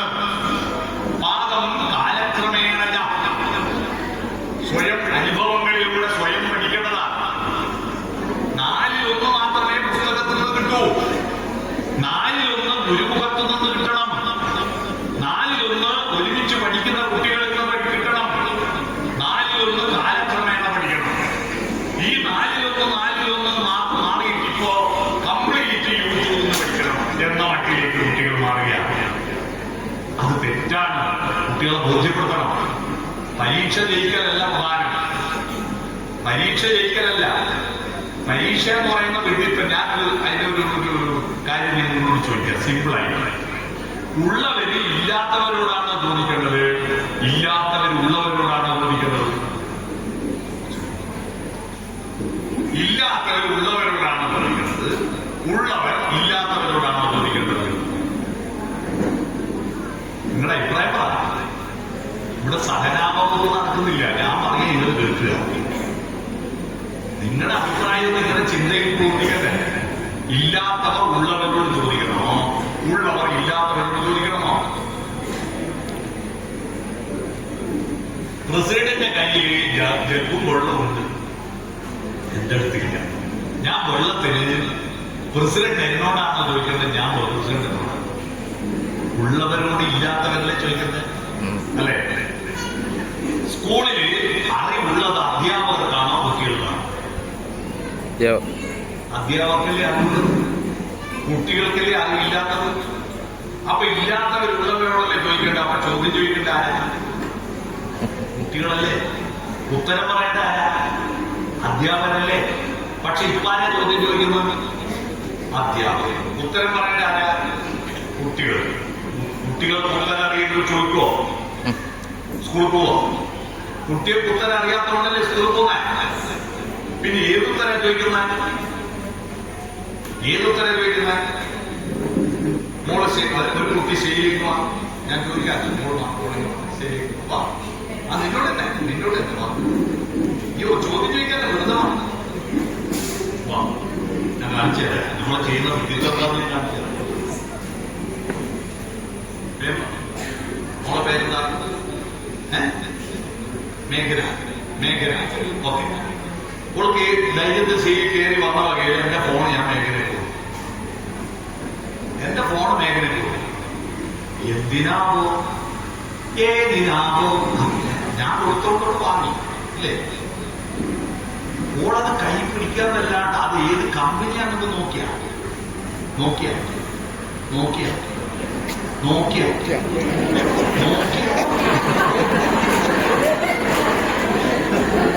നോക്കിയാന്ന് പറഞ്ഞിട്ടൊന്നും മനസ്സിലായില്ല. ഞാൻ കൊടുത്തോണ്ടോള് വാങ്ങി. ഇപ്പൊ എന്തിനാ അവള് കൈ പിടിക്കുന്നത്? ഞാൻ ചോദിക്കുന്നു തിരിച്ചു തരാനല്ലേ? അമ്മേ, ഇപ്പൊ മേഖലയുടെ കയ്യിൽ ഫോണുണ്ടോ? ഇല്ല. നിങ്ങൾ വിചാരിക്കുന്നില്ല ഇയാളെ നമ്മൾ ഇത്രയും ആളിരുത്തി ഇയാളെ പൊട്ടകളിയായിരിക്കുന്നു. ഇതുപോലെ അധ്യാപകർ കുറെ ഉത്തരം കുട്ടികൾക്ക് കൊടുക്കും. കുട്ടികൾ വാങ്ങാതെ നിർത്തിയില്ലല്ലോ. എന്തിനാണോ എന്തിനാ വാങ്ങുന്ന? ഒരു ദിവസം ചോദിക്കുമ്പോ തിരിച്ചു കൊടുക്കാൻ. എപ്പോഴാ ചോദിക്കുക? പരീക്ഷയ്ക്ക് ചോദിച്ചു, ഉത്തരപ്പേപ്പർ തിരിച്ചു കൊടുത്തു. ഞാൻ ചോദിച്ചപ്പോ ഫോൺ എനിക്ക് തിരിച്ചു തന്നോ? ഇപ്പൊ മേഖലയുടെ കയ്യിൽ ഫോൺ ഉണ്ടോ? ഇല്ല. അതുപോലെ പരീക്ഷ കഴിഞ്ഞാൽ കുട്ടികളുടെ കയ്യിൽ ഉത്തരവുണ്ടോ? 8 കഴിഞ്ഞ് 9 8 പോയില്ലേ?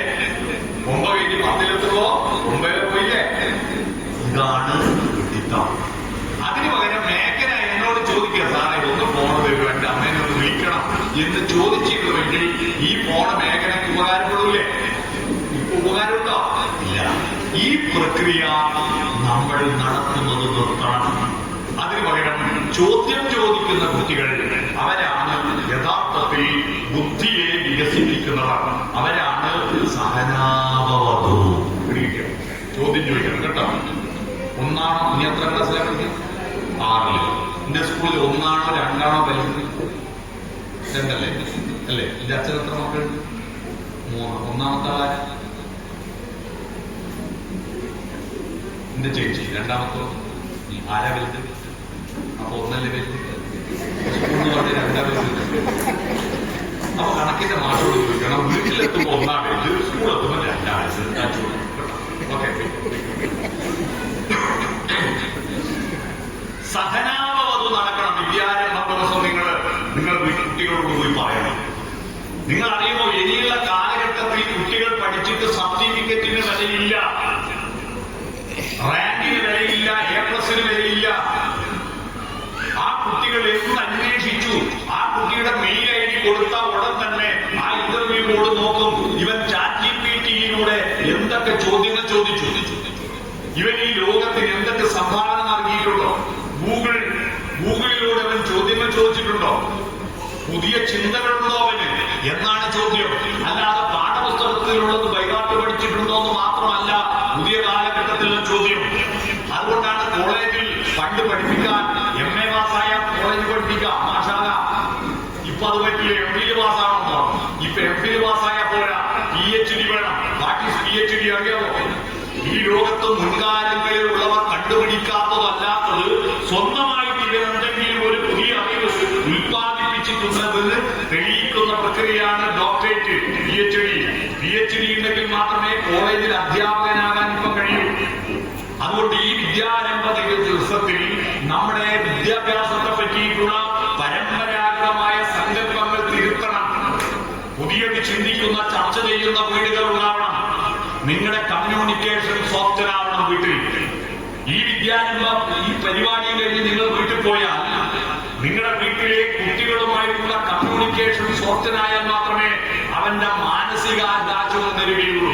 അപ്പോഴേ അവന്റെ ഉള്ളിൽ സരസ്വതി ഉണ്ടാവുകയുള്ളൂ. സരസ്വതി ഉണ്ടാവണമെങ്കിൽ മനസ്സ് വളരണം. ആ മനസ്സ് വളരണം എന്ത് വേണം? ശരീരം വളർത്തിയാൽ പോരാ. ശരീരത്തെ നിയന്ത്രിക്കുന്ന മനസ്സുള്ളത് കൊണ്ടാണ് നമ്മൾ മനുഷ്യരെന്നറിയപ്പെടുന്നത്. മൃഗങ്ങളുടെ പ്രത്യേകത അവർക്ക് മനസ്സുണ്ടെങ്കിലും പക്ഷേ മനസ്സിനെ നിയന്ത്രിക്കുന്ന ശരീരമാണ്.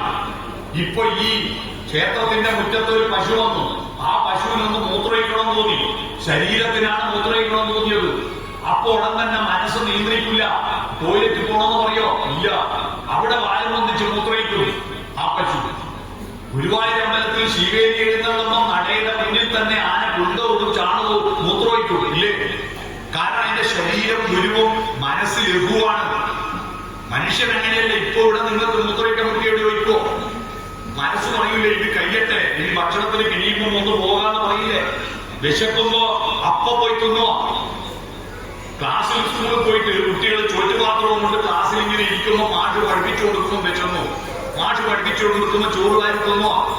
മനസ്സ് പറയും ബെല്ലടിക്കും, 1 മണിയാവട്ടെ എന്ന് കാത്തു നിൽക്കാൻ പറയും. മനസ്സ് ശരീരത്തെ നിയന്ത്രിക്കുമ്പോഴാണ് മനുഷ്യനാവുന്നത്. റോഡിൽ വെച്ച് ഒരു പട്ടിക്ക് പെൺപട്ടിയെ കണ്ടാൽ ഇത് കന്നിമാസമാണ്. അതിന്റെ കാമം പ്രകടിപ്പിക്കാനായിട്ട് ഉടൻ തന്നെ നിശ്ചയവും അന്വേഷണവും ചെയ്തിലേക്കും മഹന്തിയും കല്ലിയും മാലയും പന്തലും ഒന്നും വേണ്ട. അതിന്റെ കാര്യം റോഡിന്ന് നടത്തും. എന്നാ നമുക്ക് കാമവികാരം ഉണർന്നാൽ നമ്മുടെ മനസ്സ് പറയും ഈ സാമൂഹ്യ ജീവിതം എന്ന നിലയിൽ അച്ഛനമ്മമാരും നാട്ടുകാരും അംഗീകരിച്ചു തന്ന താലി കെട്ടിയ പെണ്ണിനോട് മാത്രമേ നിന്റെ കാമം പ്രകടിപ്പിക്കാൻ പാടുള്ളൂ എന്ന മനസ്സിന്റെ നിയന്ത്രണം നമുക്ക് നഷ്ടപ്പെടുമ്പോഴാണ് നാട്ടിൽ പീഡനങ്ങളും കലാപങ്ങളും വർദ്ധിച്ചു വരുന്നത്. മനസ്സിലായോ? മനസ്സ് ഗുരുവും ശരീരം ലഘുവാകുമ്പോഴാണ് നമ്മൾ മനുഷ്യരാകുന്നത്. എന്നാൽ ഇപ്പൊ അടുത്ത കാലത്തുണ്ടാകുന്ന സംഭവം ആമയും മുയലും പന്തയം വെച്ചതുപോലെയാണ്. ആമ ശരീരമാണ്, മുയല് മനസ്സാണ്. മുയല് കുതിച്ചോടിയിട്ട് തിരിഞ്ഞു നോക്കുമ്പോൾ ആമ വളരെ പറയില്ല. ഒന്ന് വിശ്രമിച്ച് ഉറങ്ങിപ്പോയി. ഉറക്കം തെളിയുമ്പോൾ ആമ പോയിട്ട് ട്രോഫിയും വാങ്ങി വരുന്നു. എന്നിട്ട് അധ്യാപകർ നമ്മളെ പഠിപ്പിച്ചു പരിശ്രമശാലികൾ വിജയിക്കും, അലസന്മാർ പരാജയപ്പെടും. അല്ലേ? നമ്മുടെ ശരീരം മെല്ലെ ആമയെ പോലെ വളരും.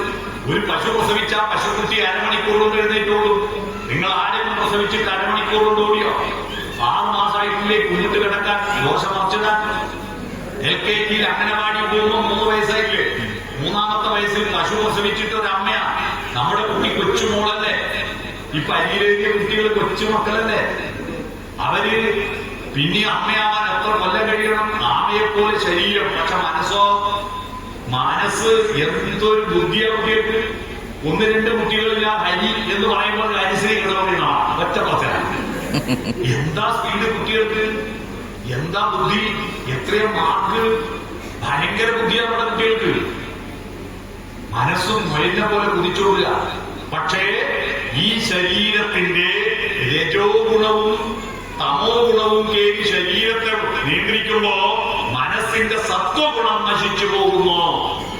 കൗമാരപ്രായത്തുമ്പോ ചെമ്പകപ്പൂ മുട്ടിനുള്ളിൽ വസന്തം വന്നു, കരയിലെ ഇളം കൊമ്പിൽ ചന്ദന കിളി അടക്കം ചൊല്ലാൻ തുടങ്ങുന്ന കൗമാരപ്രായത്തുമ്പോ മനസ്സ് ശരീരത്തിന് വിധേയമാകുന്നു. രാത്രിയിൽ ഫോണ് വരുന്നു, തട്ടുകടയിൽ ചിക്കൻ കബാബ് അടിപൊളി, ബൈക്ക് എടുക്കുന്നു, 10 മണിക്കും 11 മണിക്കും വിടറ, രാത്രി ഓടുന്നു, 12 മണി വരെ തിന്നുന്നു. കാരണം ഓലട ഈ പഠിക്കുന്ന വിദ്യാർത്ഥിയ പോകല്ലെന്ന് പറയാൻ മനസ്സുറങ്ങി, മുയറങ്ങി, ശരീരം പോയി. ഏതെങ്കിലും ഒരുത്തൻ ചിരിച്ചു കാണിച്ചാൽ മതി, ഒരു ചിരി കണ്ടാൽ അത് മതി, പോയി. ആമ പോയി, മനസ്സുറങ്ങി. ആമ പോയിട്ട് ഒരു കൊല്ലം കഴിയുമ്പോൾ ട്രോഫി വാങ്ങി തരും. ഒന്നിച്ച് പോയിട്ട് ട്രോഫി എടുത്ത് തരുന്നുണ്ട്. ഒരു കൊല്ലം കഴിയുമ്പോ കഞ്ചാവ ഞാൻ എന്താ ചെയ്യുന്നെന്ന് പറഞ്ഞ് വരിക. എന്താ വിഷയം? നമ്മുടെ മനസ്സാണോ ശരീരമാണോ ഗുരുവാണോ ലഘുവാണോ എന്ന് തീരുമാനിക്കണം. മനസ്സ് ഗുരുവാക്കുന്ന പ്രക്രിയയാണ് വിദ്യാഭ്യാസം. അത് പരസ്പരം ഒരച്ച് കത്തിച്ച് മനസ്സ് വളർത്തണം. ആ മനസ്സ് വളർത്താൻ ചോദ്യങ്ങൾ ഉണ്ടാവണം, ഉത്തരങ്ങൾ കണ്ടെത്തണം കുട്ടികൾ. അതുകൊണ്ട് നമ്മുടെ വിദ്യാഭ്യാസത്തെ പറ്റിയിട്ടുള്ള സങ്കല്പങ്ങളെല്ലാം മാറി. പണ്ടത്തെ മാതിരി ഈ അരിയിലെങ്കിലോട്ട് മാത്രമൊന്നും വിദ്യാഭ്യാസം ഉണ്ടാവില്ല. നിരന്തരമായി മനസ്സ് പ്രവർത്തിച്ചുകൊണ്ടിരിക്കണം. അതിന്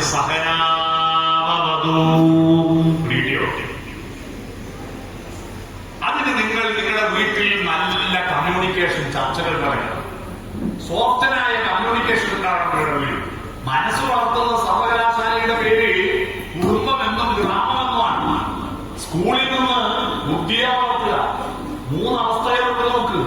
3 അവസ്ഥ. ഒന്ന് മനസ്സ്, ഒന്ന് ആരോഗ്യം, ഒന്ന് ബുദ്ധി. ആരോഗ്യം പാർവതിയാണ്, ബുദ്ധി മഹാലക്ഷ്മിയാണ്, മനസ്സ് സരസ്വതിയാണ്. ബുദ്ധിയുള്ള എല്ലാവർക്കും മനസ്സുണ്ടാവണമെന്നില്ല. പഹൽഗാമിൽ ഭീകരന്മാര് വെടിവെച്ചു കൊന്ന കുറെ ആളെ വെടിവെച്ചു കൊന്ന സംഭവമില്ലേ കഴിഞ്ഞല്ലോ? അവരെല്ലാം നല്ല ബുദ്ധിയുള്ളവരായിട്ട് ഡോക്ടറേറ്റ് നേടിയാൽ തെരുവിൽ കഴിഞ്ഞാൽ നല്ല വിദ്യാഭ്യാസമുള്ള ടീമാ ആ ഭീകരന്മാര്. പക്ഷെ അവർക്ക് കൊല്ലരുതെന്ന മനസ്സുണ്ടായില്ല. എന്നാൽ ആ വെടിയേറ്റ് വീണ ആളുകളെ ബാക്കിയുള്ള ആളുകളെ നാട്ടിലെത്തിക്കാൻ സഹായിച്ചത് ആ കുതിരേനെ കൊണ്ടുവന്ന ആ മനുഷ്യനാണ് എന്ന് ഇവർ നാട്ടിൽ വന്ന് പത്രക്കാരോട് പറഞ്ഞില്ലേ? ആ കുതിരേനെ കൊണ്ടുവന്നവൻ 8ാം ക്ലാസ് തോറ്റവനാ, അവൻ ബുദ്ധി കുറവാ, പക്ഷെ അവന് മറ്റുള്ളവരെ രക്ഷിക്കണമെന്ന് മനസ്സുണ്ടായി. ഈ മനസ്സ് വളർത്താനാണ് സരസ്വതി. ആ മനസ്സ് വളർത്താൻ സരസ്വതി പൂജ നടത്താൻ സരസ്വതിയുടെ ചിത്രവും വെച്ച് വിളക്ക് വെച്ചാൽ പോരാ. നിങ്ങൾ വീട്ടിൽ സരസ്വതി ഉപാസിക്കുന്നത് നിങ്ങളുടെ ആശയവാക്കിലൂടെയാണ്. നാദാത്മികയാണ് സരസ്വതി. പറയണം, മിണ്ടണം. ഫേസ്ബുക്കിലും വാട്സപ്പിലും മെസ്സേജ് അയച്ചാൽ പോരാ, വർത്താനം പറയണം. സോഫ്റ്റനായ കമ്മ്യൂണിക്കേഷൻ വേണം. നാദാത്മികേ.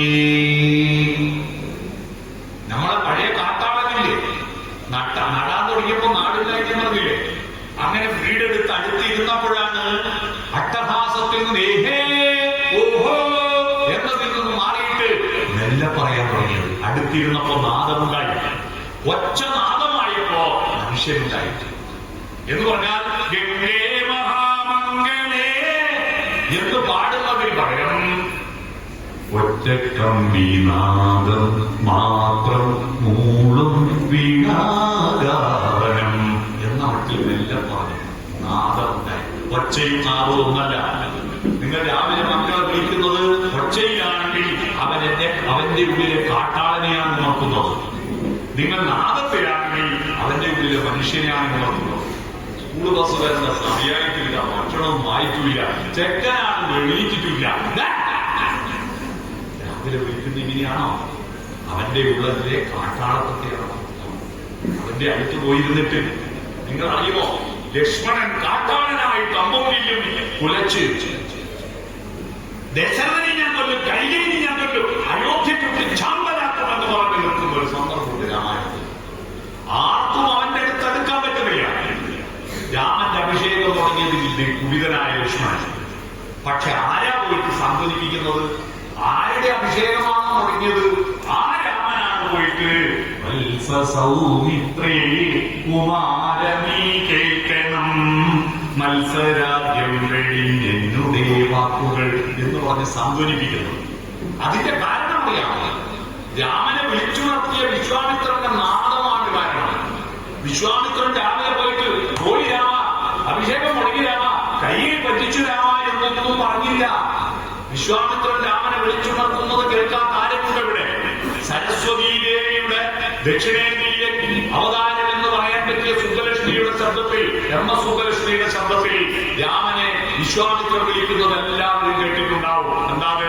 കൗസല്യ സുപ്രജ രാമ പൂർവസന്ധ്യാ പ്രവർത്തതേ. മനസ്സിലായി? കൗസല്യയുടെ സുപ്രജ രാമ. എന്താണ് ഈ സുപ്രജ? എപ്പോഴും നമ്മൾ മന്ത്രങ്ങൾ ഇങ്ങനെ അർത്ഥം അറിയണ്ടേ? സുപ്രജ എന്ന് പറഞ്ഞാൽ എന്താണെന്നറിയാമോ? മകനെന്നല്ല, സുഷ്ടുവായി പ്രകർഷേണ ജയിക്കുന്നവനെ എന്നാണ്. എന്ന് പറഞ്ഞാൽ നിരന്തര ഏർപ്പസ് വാങ്ങുന്നവനെയാണ് സുപ്രജ എന്ന് പറയാ. സുഷ്ടുവായി നന്മയിലേക്ക് പ്രകർഷേണ നിരന്തരം ജയിക്കുന്നവനാണ് സുപ്രജ. പിടിയോ? നന്മയിലേക്ക് നിരന്തരം വികസിക്കുന്നവനെ ഉത്തിഷ്ഠ നരശാർദൂല, എഴുന്നേൽക്കൂ നരന്മാരിൽ ശാർദൂലനെ പോലെ കുതിച്ചു ചാടുന്നവനെ. ത്രൈലോക്യം മംഗളം ഒരു, ഈ ലോകത്തെ കത്തിക്കാനല്ല മംഗളമാക്കി ചവക്കൂ, നന്മയിലേക്ക് നയിക്കൂ എന്ന രാവിലത്തെ വയ്യ. അതുകൊണ്ട് ഇന്ന് ഈ നവരാത്രി ആഘോഷത്തിൽ പങ്കെടുത്ത് തിരിച്ചു പോയിട്ട് ഈ ഒരച്ഛനും ഒരമ്മയും തന്റെ മക്കളെ അട്ടഹസിച്ച് വിളിക്കരുത്. അടുത്തുപോയി ഇരുന്നിട്ട് ഒരു കൈ അവരുടെ മേലെ വെച്ചിട്ട്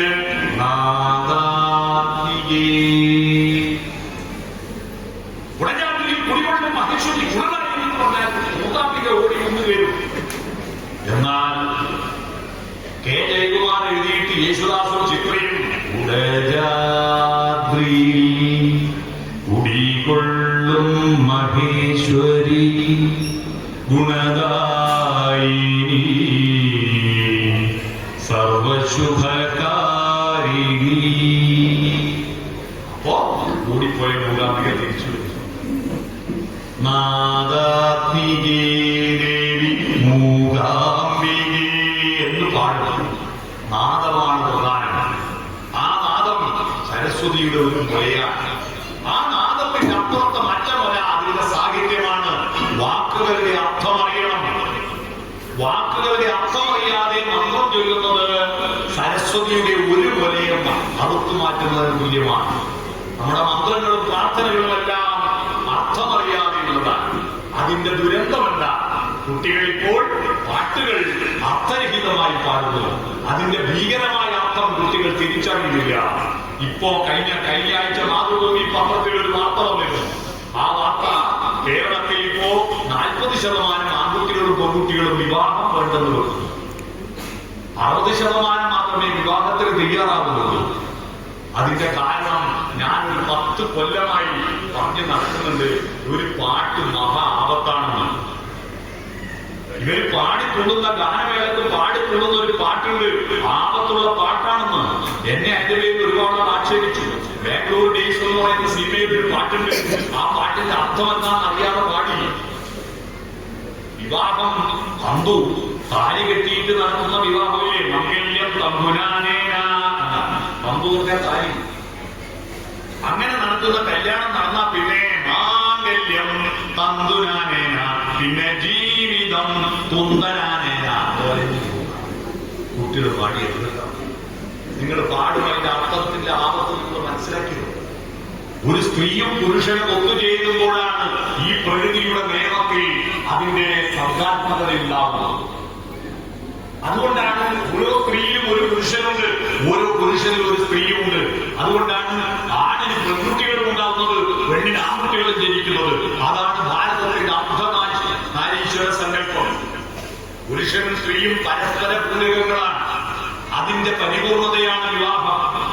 പരിപാവനമാം വിവാഹമേ ശ്രുതിമന്ദാര മനോജ്ഞ പുഷ്പമാണെന്നാണ് ചിന്താവിഷ്ടയായ സീതയിൽ ആശാൻ പറയുന്നത്.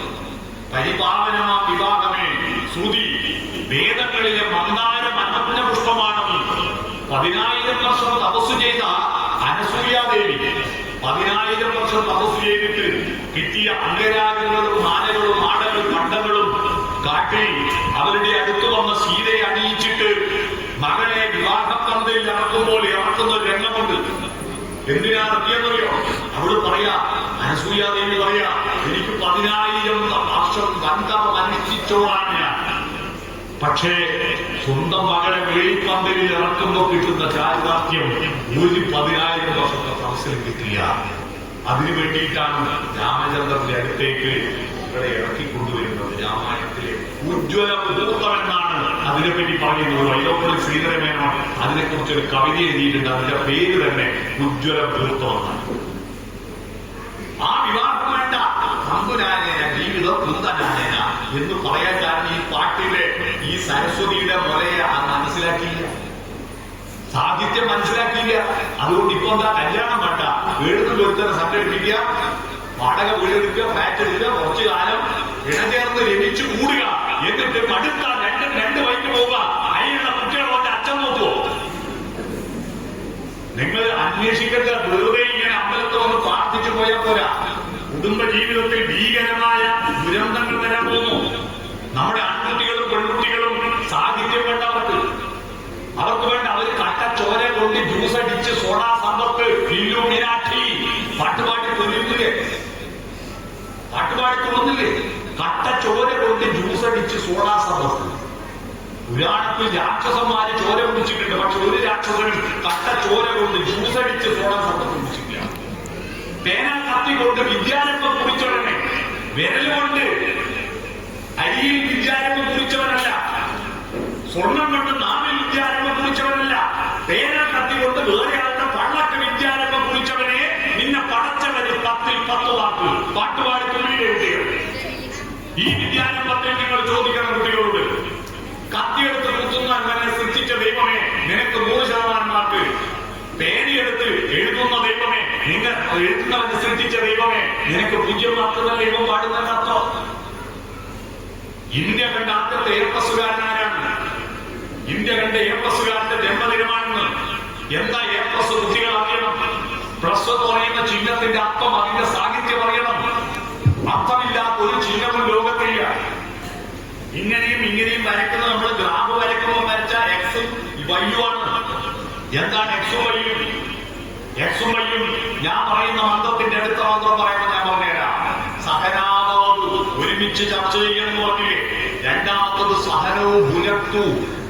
അത് ചർച്ച ചെയ്ത് പഠിച്ചിട്ട് കമഴ്ത്തി വെച്ച പാത്രത്തിൽ വെച്ച വെള്ളം പോലെയാവരുത്. അത് ഭുജിക്കണം. നിന്റെ സ്വന്തം ബുദ്ധിയും സ്വന്തം വികാരങ്ങളും സ്വന്തം യുക്തിബോധവും സ്വന്തം അനുഭവങ്ങളും ചാലിച്ചു ചേർത്തിട്ട് ആ അറിവ് നിന്റെ സ്വന്തമാക്കി മാറ്റണം. അല്ലാതെ കാര്യമില്ല. സ്വന്തമാക്കി മാറ്റണം. ഞാനിപ്പോ ഒരു ചോദ്യം ചോദിക്കാം, പ്ലസിന്റെ അർത്ഥം പറഞ്ഞുതരാം. ഞാനൊരു ചോദ്യം ചോദിക്കാം നിങ്ങളോട്. നിങ്ങൾ മസിലും വൃത്തം ഇല്ലാത്തവരെ ഉത്തരം പറയണം. ഉത്തരം അറിയാത്ത കൊച്ചുകുട്ടികൾ വെച്ച് ബാക്കി എല്ലാവർക്കും ഉത്തരം അറിയില്ലേ? പക്ഷെ നിങ്ങള് അഹന്തയുണ്ടെങ്കിൽ ഉത്തരം പറയില്ല. ഞാൻ പറഞ്ഞില്ല, അഹന്തയുണ്ട്. ചോദ്യം ചെയ്യട്ടെ, ഉത്തരമില്ലാത്ത അറിയില്ല. തേനുണ്ടാക്കുന്നതാരാ? തേനുണ്ടാക്കുന്നതാരാ പറയൂ? തേനീച്ച. തേനീച്ച പറഞ്ഞു അല്ലേ? ഒരാളെ പറഞ്ഞു പൂവ്, രണ്ടാമത് പറഞ്ഞു പൂവ്. ആദ്യം ഭൂരിപക്ഷം ആൾ പറഞ്ഞ ഉത്തരം തേനീച്ച എന്ന് പറയുന്നത് നിലവിലുള്ള ധാരണ എക്സൈസിസാ. ഇങ്ങനെ വരച്ച മൈനസാ, പ്ലസ് അല്ല. രണ്ടാമത് ഞാൻ ചോദിച്ചപ്പോ പൂവ് നോക്കി ആഴത്തിൽ ചിന്തിച്ചു. പൂവ് മാത്രമേ തേനുണ്ടാക്കുന്നുള്ളൂ, തേനീച്ച അത് എത്താൻ കൊണ്ടേ വെക്കുന്നു കഴിയൂ അല്ലേ? അപ്പൊ പ്ലസ് ആയ പരന്ന വായനയും ആഴത്തിലുള്ള ചിന്തയും ചേർന്നാലേ പ്ലസ് ആവൂ. ഈ വിദ്യാരംഭ ദിവസം ഓർക്കണം, ആഴത്തിൽ ചിന്തിക്കണം. പൂക്കളിലെ തേനെല്ലാം മണ്ണിൽ വീണിട്ട് മണ്ണിന് മധുരമില്ലാത്തെന്താ? തേനിന് 24 മണിക്കൂറേ ആയുസുള്ളൂ. അറിയോ? ഒരു ഭക്ഷണ സാധനം 24 മണിക്കൂർ കഴിയുമ്പോൾ കെട്ടുപോകില്ലേ? തേനൊരു ഭക്ഷ്യപദാർത്ഥ 24 മണിക്കൂർ കൊണ്ട് കെട്ടുപോകും.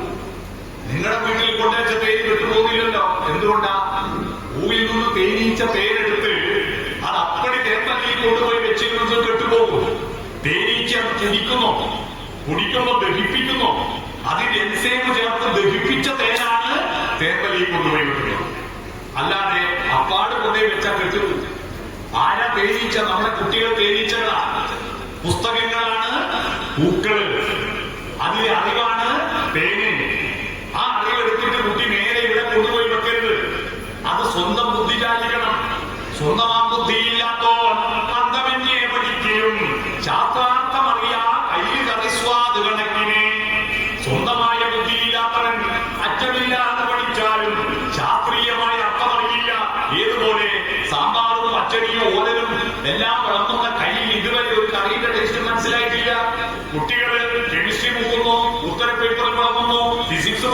വെക്കുന്നോ, ബയോളജി വെക്കുന്നോ, സോഷ്യൽ സയൻസ് വെക്കുന്നോ, ഒന്നിന്റെയും ടേസ്റ്റ് മനസ്സിലായിട്ടില്ലെങ്കിൽ ഇതവന്റെ തലയിൽ പിടിച്ചു നിൽക്കില്ല. അവര് കയ്യിലാവരുത്. സഹനവും ഗുണത്വവും ഒരുമിച്ചത് ഭുജിക്കണം. അതിന്റെ അന്തസത്ത എന്തെന്ന് ഭുജിച്ച് മനസ്സിലാക്കണം. മൂന്നാമത്തത് അത് കർമ്മപഥത്തിലെത്തണം. സഹവീര്യം കരവാഹി, കർമ്മം ചെയ്യണം. തന്റെ അറിവിനനുസരിച്ച് തന്റെ പ്രവൃത്തിയിൽ മാറ്റം ഉണ്ടാവണം. കർമ്മവും ചിന്തയും ചാലിച്ചു ചേർക്കണം. കർമ്മം എക്സ് ആക്സിസും ചിന്ത വൈ ആക്സിസുമാണ്. അങ്ങനെ കർമ്മവും ചിന്തയും ഇന്ത്യയിൽ ആദ്യം ചാലിച്ചു ചേർത്ത മനുഷ്യന്റെ ജന്മദിനമാണ്. അതാണ് മോഹൻദാസ് കരംചന്ദ് ഗാന്ധി. കർമ്മ ചിന്ത ഗാന്ധി. മനസ്സിലായോ? ഗാന്ധിയുടെ മഹത്വം മനസ്സിലായോ? എന്ന് പറഞ്ഞാൽ അയാൾ വേദാന്തം പ്രസംഗിക്കുക മാത്രമല്ല, ചർക്കയിൽ നൂറ്റ് തന്റെ പാത്രം താൻ ഉണ്ടാക്കണം. താൻ കഴിച്ച ഭക്ഷണത്തിന്റെ പാത്രം താൻ തന്നെ കഴുകണം. 5ാം ക്ലാസ്സിൽ എത്തുമ്പോഴേക്ക് കുട്ടിയെ പാത്രം കഴുകാൻ പഠിപ്പിക്കണം. ഇതിപ്പോ പല വീട്ടുന്നു. രാവിലെ സ്കൂൾ വണ്ടി വരുന്ന സമയമാകുമ്പോൾ ഒരു അലാറം ഉണ്ടാവും.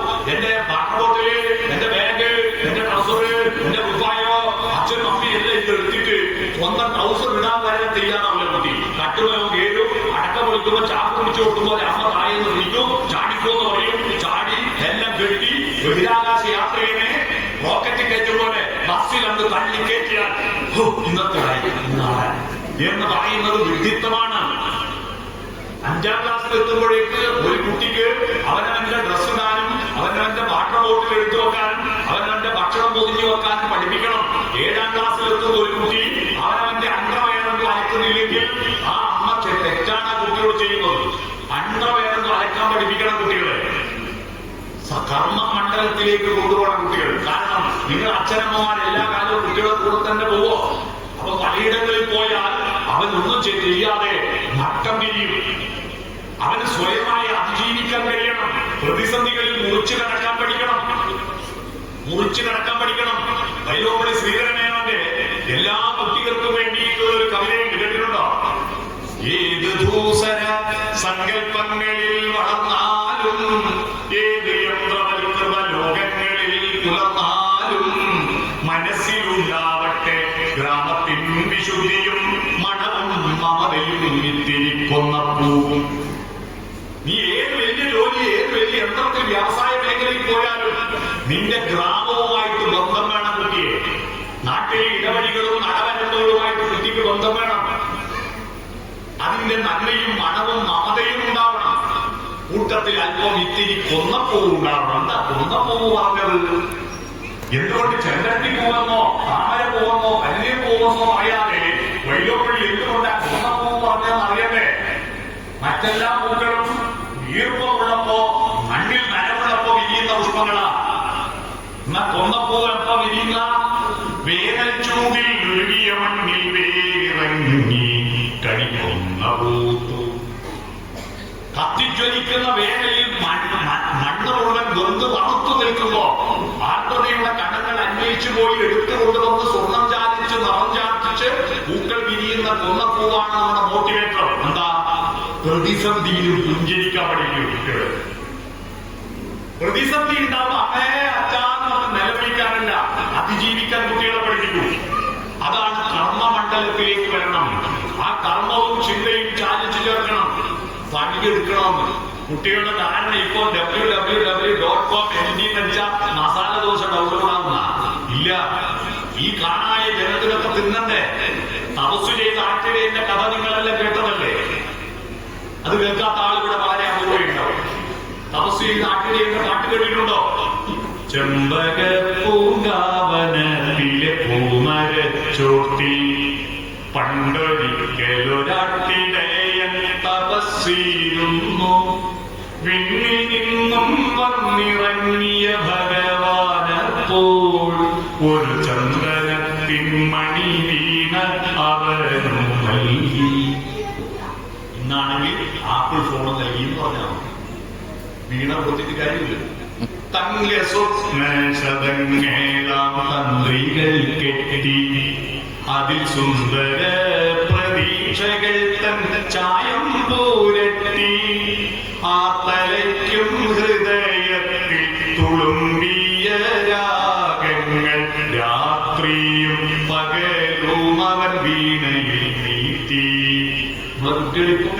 രാവും പകലും വീണയും കിട്ടുന്നില്ലേ?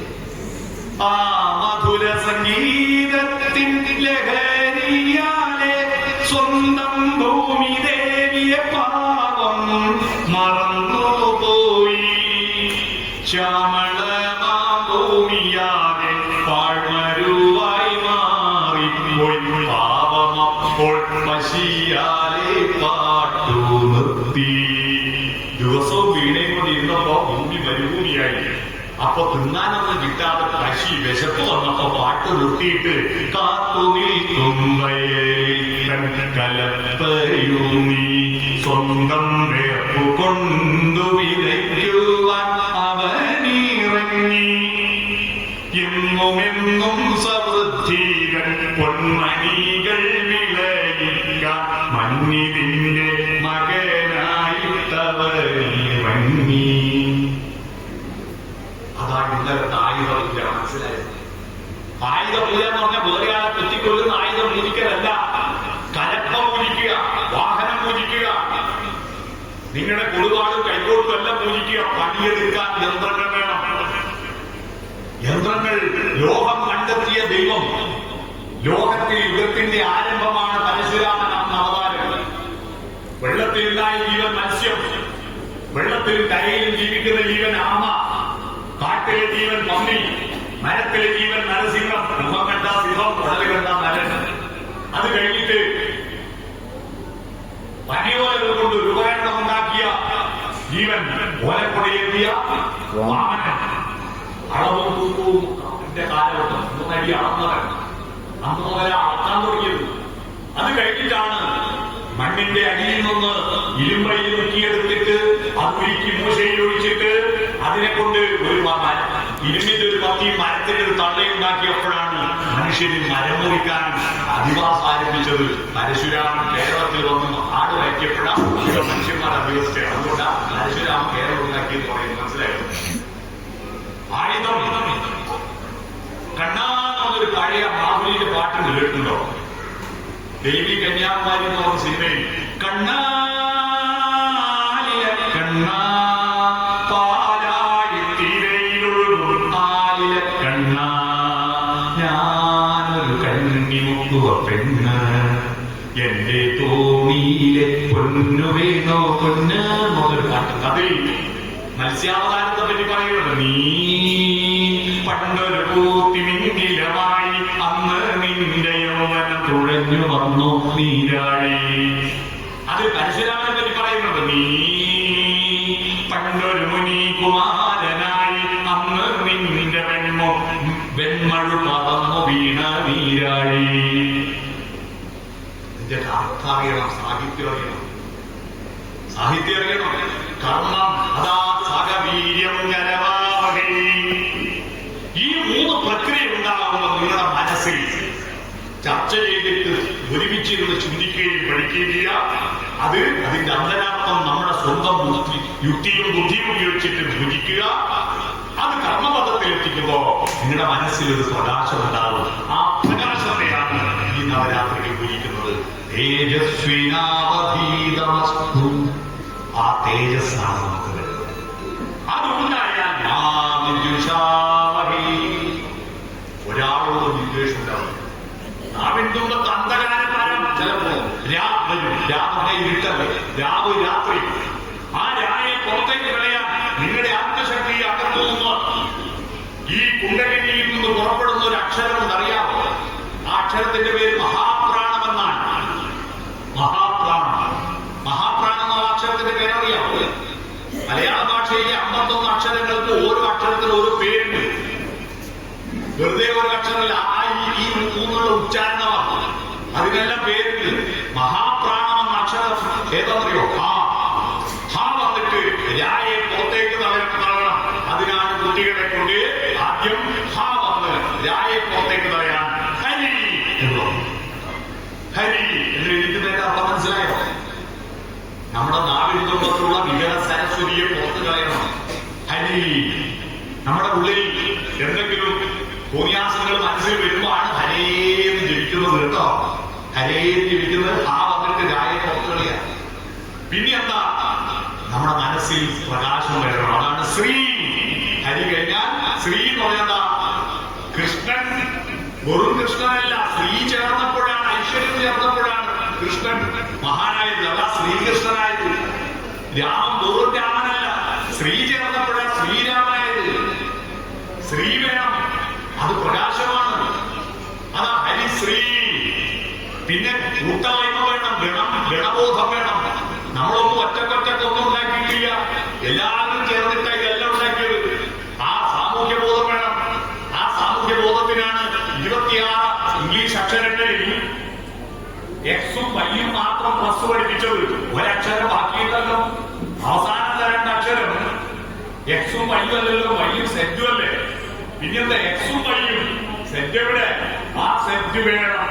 എന്താ സെറ്റ്? ഇങ്ങനെയും വരച്ചാ പോരാ, ഇങ്ങനെയും വരക്കണം. ഈ സമൂഹത്തോട്, കാലത്തോട്, ദേശത്തോട് ബന്ധം വേണം. നമ്മുടെ കുട്ടികൾ അപ്ഡേറ്റ് ആവണം.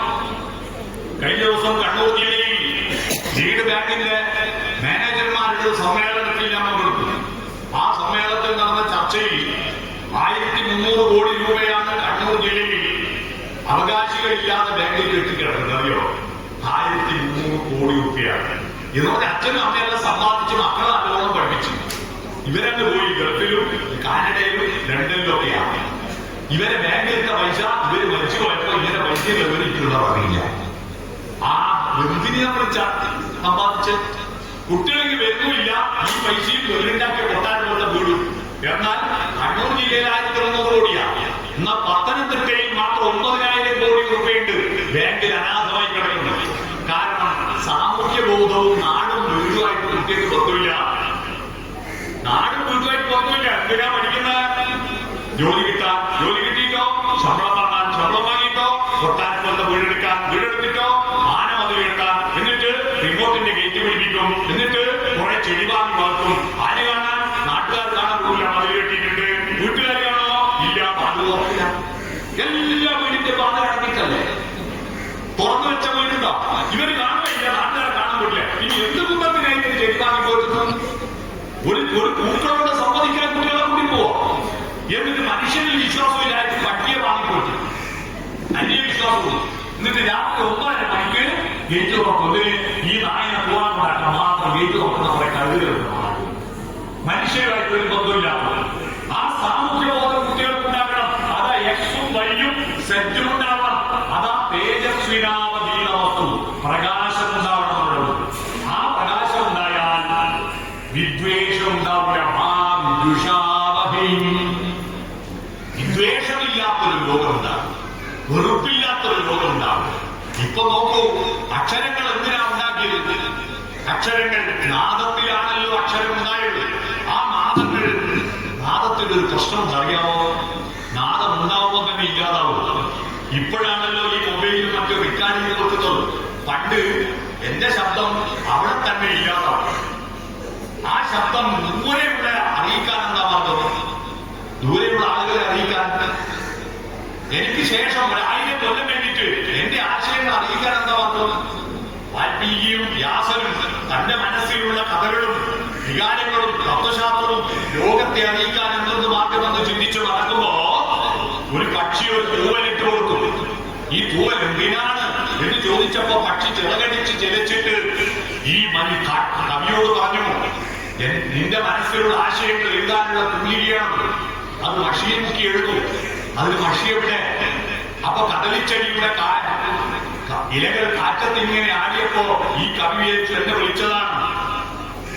കദളിച്ചെടിയുടെ കാറ്റത്ത് ബലമർമ്മനങ്ങളിൽ ഈ കവിയോട് സംസാരിച്ചു. എന്റെ കറുത്ത കായകൾ പിഴിഞ്ഞെടുത്തിട്ട് അതിൽ മുക്കി എഴുതിക്കോ. അപ്പോ മഷിയും കിട്ടി. പക്ഷെ എഴുതാൻ കടലാസുകളുണ്ടേ? കടലാസില്ലല്ലോ. അപ്പൊ പൂതണക്ക് എന്ന് പറയുന്ന ഒരു മരമുണ്ട്. പൂതണക്ക് മരം പറഞ്ഞു.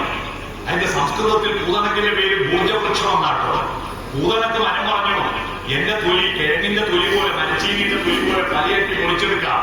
ഈ തൊലി പൊളിച്ചിട്ട് ഉണക്കിയിട്ട് അതിൽ എഴുതി വെച്ചോ. കാളിദാസൻ അവിജ്ഞാന ശാകുന്തളം എഴുതിയത് ഈ പൂതണക്കിന്റെ തൊലിയിലാണ്. അതിന്റെ പേര് ഭൂജവൃക്ഷത്തിന്റെ തൊലിക്ക് ഭൂജപത്രം എന്ന് പറയും. അപ്പൊ ഭൂജപത്രം കടലാസ്, കദളിച്ചെടിയുടെ കായ പിടിച്ചെടുത്ത പക്ഷി കൊടുത്ത തൂവലാകുന്ന തൂലിക. എന്താ എഴുതേണ്ടതെന്ന് അടുത്ത ചോദ്യം. അതാണ് ഒളിമ്പിക് ഗ്രൂപ്പിന്റെ സ്നേഹാക്ഷര അക്ഷരങ്ങൾ എന്ന കവിതയിൽ പറഞ്ഞിരിക്കുന്നത് ഈ കാര്യം. ചിറകിൽ നിന്നൊരു തൂവലൻ മുന്നിലിട്ടുപോയൊരു പക്ഷി, ഇതു നീ എടുത്തുകൊള്ളുക. കദളിപ്പൂച്ചെടിയതിൻ കായ്മണികൾ നീട്ടി, ഇതിലും ചായതെടുത്തുകൊള്ളുക. ഒരു ഭൂജ തരുവോടി എൻ സ്നിഗ്ധ ചർമ്മത്തിൻ ചിന്നേന നീ എടുത്തുകൊള്ളുക. പറയൂ, ഞാനെന്തേ കുറിച്ചു തരേണ്ടതെന്നറിയാതെ ചോദിച്ചു പോയ നേരം ഉത്തരം കേട്ടു കുറിച്ചു വയ്ക്കൂ ഞങ്ങൾ ഇത്തിരി സ്നേഹത്തിൻ അക്ഷരങ്ങൾ. ഉത്തരം കേട്ടു കുറിച്ചു വയ്ക്കൂ ഞങ്ങൾ ഇത്തിരി സ്നേഹത്തിൻ അക്ഷരങ്ങൾ. അക്ഷരങ്ങൾ സ്നേഹിക്കാനാണ്, നെഗറ്റീവ് കമന്റ് അടിക്കാനും തെറി പറയാനല്ല. അക്ഷരങ്ങൾ എന്തിനാ? സ്നേഹിക്കാനാണ് കുട്ടികളെ പഠിപ്പിക്കുന്നത്.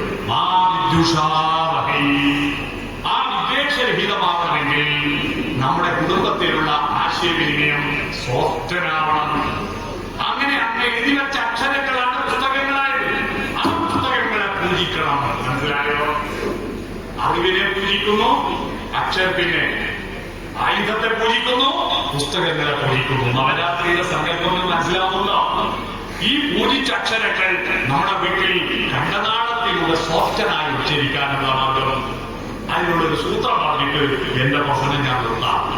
സോഫ്റ്റനാവാൻ നിങ്ങളുടെ ആശയവിനിമയം സോഫ്റ്റനാവണം. എന്നാൽ നിങ്ങളുടെ കുട്ടികൾക്ക് മനസ്സുണ്ടാവും. നല്ല ആരോഗ്യമാണ് കുട്ടികൾക്ക്. എന്തൊരു ഉഷാറ കുട്ടികൾ. ഞാനെല്ലാം എന്റെയൊക്കെ ബാല്യകാലത്തെ കുട്ടികളെ പോലെന്നുള്ള മൂത്രം വലിക്കുന്ന കുട്ടികൾ, ഗ്രഹണി അസുഖം വന്നിട്ട് ചുവരിന് കിണ്ണഞ്ചാരി വെച്ച പോലത്തെ വലിയ വയറ്, തലയിൽ മുഴുവൻ പേര് നഗല്ല പൂർണ്ണമായി വൃത്തികെട്ട കുട്ടികളായിരുന്നു. ഇന്ന് അതുപോലത്തെ ഒരു കുട്ടിയെ കാണോ? എന്ത് നല്ല കുട്ടികളാ, എത്ര നല്ല നീച്ച കുട്ടികൾ, എന്ത് നല്ല സുന്ദരന്മാരെ സുന്ദരികളെ കുട്ടികൾ. നല്ല ആരോഗ്യമല്ലേ? പണ്ടത്തെ ചില തന്തവൈദ്യന്മാർ പറയും പണ്ടല്ലേ ആരോഗ്യവും. കുന്താണ്. ഇന്ത്യക്ക് സ്വാതന്ത്ര്യം കിട്ടുമ്പോ 45 വയസ്സാണ് ശരാശരി ആയുസ്. 45 വയസ്സിൽ അടിച്ചു പോവും. മനസ്സിലായോ? ഒന്നും നോക്കണ്ട. അന്ന് നമ്മളെ പഠിപ്പിച്ച, നമ്മളെല്ലാം സ്കൂൾ പഠിക്കുന്ന മാഷന്മാർ, പിരിയാൻ നോക്കുന്ന മാഷന്മാർ നോക്കിയാൽ മതി, ടീച്ചർമാർ നോക്കിയാൽ മതി. നരച്ച് മുറിച്ച് വയസ്സിലേക്ക് കളിക്കും. ഇപ്പൊ പിരിയാൻ പോകുന്ന മാഷും പിരിഞ്ഞ മാഷയും പിരിയാൻ പോകുന്ന ടീച്ചറും പിരിഞ്ഞ ടീച്ചറും നോക്കിയാൽ അവരുടെ ഫോട്ടോ എടുത്തിട്ട് ഒന്ന് മാട്രിമോണിയിൽ കൊടുത്താൽ 100 കണക്കിന് പ്രൊപ്പോസൽ വരും. അത്ര നല്ല ചെറുപ്പക്കാരാ പിരിയുന്ന മാഷന്മാർ. ഇന്ന് 78 വയസ്സാ. എന്താ ആരോഗ്യം, നല്ല ബുദ്ധിയൊക്കെ, എത്രയാ മാർക്ക്, പക്ഷേ മനസ്സുണ്ടാവുന്നില്ല. ആ മനസ്സാണ് മനസ്സിലുണരൂ ഉഷസന്ധ്യയായി. അതിന് സോഫ്റ്റനാവണം. സോഫ്റ്റനാകാനുള്ള മാർഗം SOFTEN എന്ന 6 അക്ഷരത്തിൽ ഒരു വാക്ക് ഞാൻ പറഞ്ഞുതരാം. അത് നിങ്ങളുടെ വീട്ടിലും നാട്ടിലും തൊഴിലിടത്തും പ്രാവർത്തികമാക്കൂ. നമ്മുടെ മനുഷ്യരുടെ മനസ്സിൽ സരസ്വതി കുടിയിരിക്കും. എന്താണത്? എസ് എന്ന് പറഞ്ഞാൽ ഒന്നും പേടിക്കണ്ട, ഒരു ബുദ്ധിമുട്ടില്ല, പുഞ്ചിരിച്ചാൽ മതി. സ്മൈൽ എന്നാണ്. പുഞ്ചിരിക്കാൻ മടിയുണ്ടോ? ഒരു പ്രയാസമില്ലല്ലോ. ടാക്സ് അടക്കണം, പുഞ്ചിരിക്കാൻ വേണ്ട. പുഞ്ചിരിച്ചൂടെ നോക്കുന്നത്. രാവിലെ ഒട്ട കഴിഞ്ഞ് വരുമ്പോ ഇങ്ങനെ നോക്കാൻ കഴിഞ്ഞാൽ പിലാവെന്ന് വീണ പഴഞ്ചക്ക പോലെ ചുളുക്കി മടക്കി തന്നെ. ഒന്ന് മക്കളെ നോക്കി ഒന്ന് പുഞ്ചിരിച്ചൂടെ? പ്രസാദം വചനത്തിലും കാരുണ്യം ദർശനത്തിലും മാധുര്യം വാക്കിലും ചേർക്കൂ. സരസ്വതി നിങ്ങളുടെ വീട്ടിലിരിക്കും. ചിത്രം വെച്ചുകൊണ്ട് മാത്രം ഇരിക്കില്ല. മുഖത്ത് പ്രസാദവും കരുണയോടുകൂടിയുള്ള കാഴ്ചയും മധുരതരമായ വാക്കുകളും.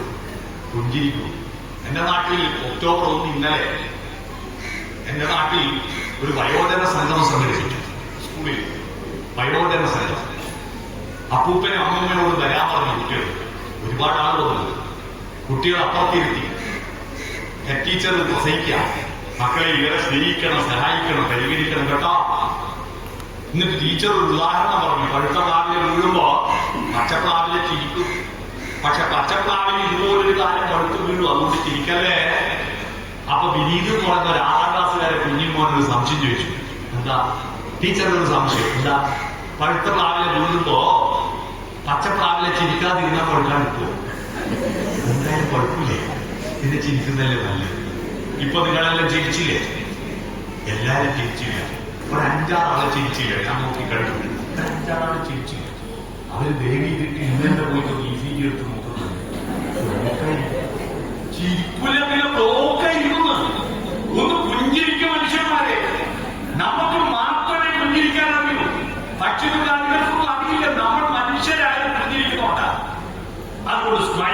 മനസ്സിലായോ? മസിൽ പിടുത്തം കൊണ്ട്. രണ്ടാമത്, അത് നിങ്ങൾ പുഞ്ചിരിച്ചാൽ പോലെ വീട് പുഞ്ചിരിക്കണം. വീടിന്റെ ചുണ്ടേതാന്നറിയോ? മുന്നിലത്തെ വാതില. ആ വാതിൽ തുറന്ന് രാവിലെ ഉണർന്നിട്ട് അവിടെ ഒരു അത്ഭുത പ്രതിഭാസമുണ്ട്. അത് കാണുന്നില്ല നമ്മുടെ കുട്ടികൾ. 3000 കോടി ചെലവഴിച്ചാൽ കിട്ടാത്ത ഒരു അത്ഭുതം എല്ലാ വീട്ടിന്റെ മുന്നിലും, പണക്കാരുടെ മുന്നിലും, പാവപ്പെട്ടവന്റെ മുന്നിലും ജാതി മത വ്യത്യാസമില്ലാതെ എത്തിച്ചു വരുന്നുണ്ട്. അതിന്റെ പേരാണ് സുപ്രഭാതം, സുപ്രഭാതം, സുപ്രഭാതം, സുപ്രഭാതം. അതിനെ കാണണ്ടേ? മക്കളെ കുട്ടി വാതിൽ തുറക്കുന്നു. ഇസ്രായേലിനും മറ്റൊക്കെയുള്ള പട്ടാളക്കാരെടുക്കുന്ന പണി പിന്നെടുക്കാം. അത് രാവിലെ എണീറ്റ 3 മിസൈൽ തീക്കൊണ്ടു, എന്നിട്ട് മാത്രമേ പല്ലുകര തേക്കാൻ പോകുള്ളൂ. അത് ശീലമായി. നമ്മൾ എണീറ്റ രാവിലെ അമ്മമാര് ഗ്യാസിന്റെ അടിയിലേക്ക് 3 വെടിയ ടിക്ക് ടിക്ക് ടിക്ക്. തിന്നാനുള്ള ഭക്ഷണം ഉണ്ടാക്കാൻ അടുത്ത് കത്തിക്കല പ്രധാനമാണ്. അത് പിന്നെയാവാം. കുട്ടികളുടെ മനസ്സിലുണരൂ. വാതിൽ തുറന്നിട്ട് മുറ്റത്ത് വിരിഞ്ഞ പൂക്കളെ കാണും, പൂക്കളിൽ വന്നിരിക്കുന്ന പൂമ്പാറ്റകളെ കാണും, അവിടെ പറക്കുന്ന തുണികളെ കാണും. ഒന്ന് ആ മണിക്കൂറെങ്കിലും മുറ്റത്തും വരാന്തയും ചെലവഴിച്ചിട്ടും മതി അടുക്കളയിൽ പ്രവേശിക്കും. മനസ്സിലായോ? അതുകൊണ്ട് വീടിന്റെ വാതിൽ തുറന്നു. വീട് പുഞ്ചിരിക്കുക, നിങ്ങൾ പുഞ്ചിരിക്കുക. രണ്ടാമത്തത് ഓപ്പൺ ദി ഹേർട്ട്, ഹൃദയം തുറന്ന് വർത്തമാനം പറയാം. വീട്ടിലെല്ലാവരും എത്തിയ ഒല്ലാരെ കൈവലില്ല, അമ്മാവിൽ കൊണ്ടൂല. എന്തൊരു ഭീകരമാണെന്നറിയുന്നത്. നമ്മുടെ കുട്ടികളെല്ലാം മനുഷ്യന്മാരല്ലാതെ പോവാ.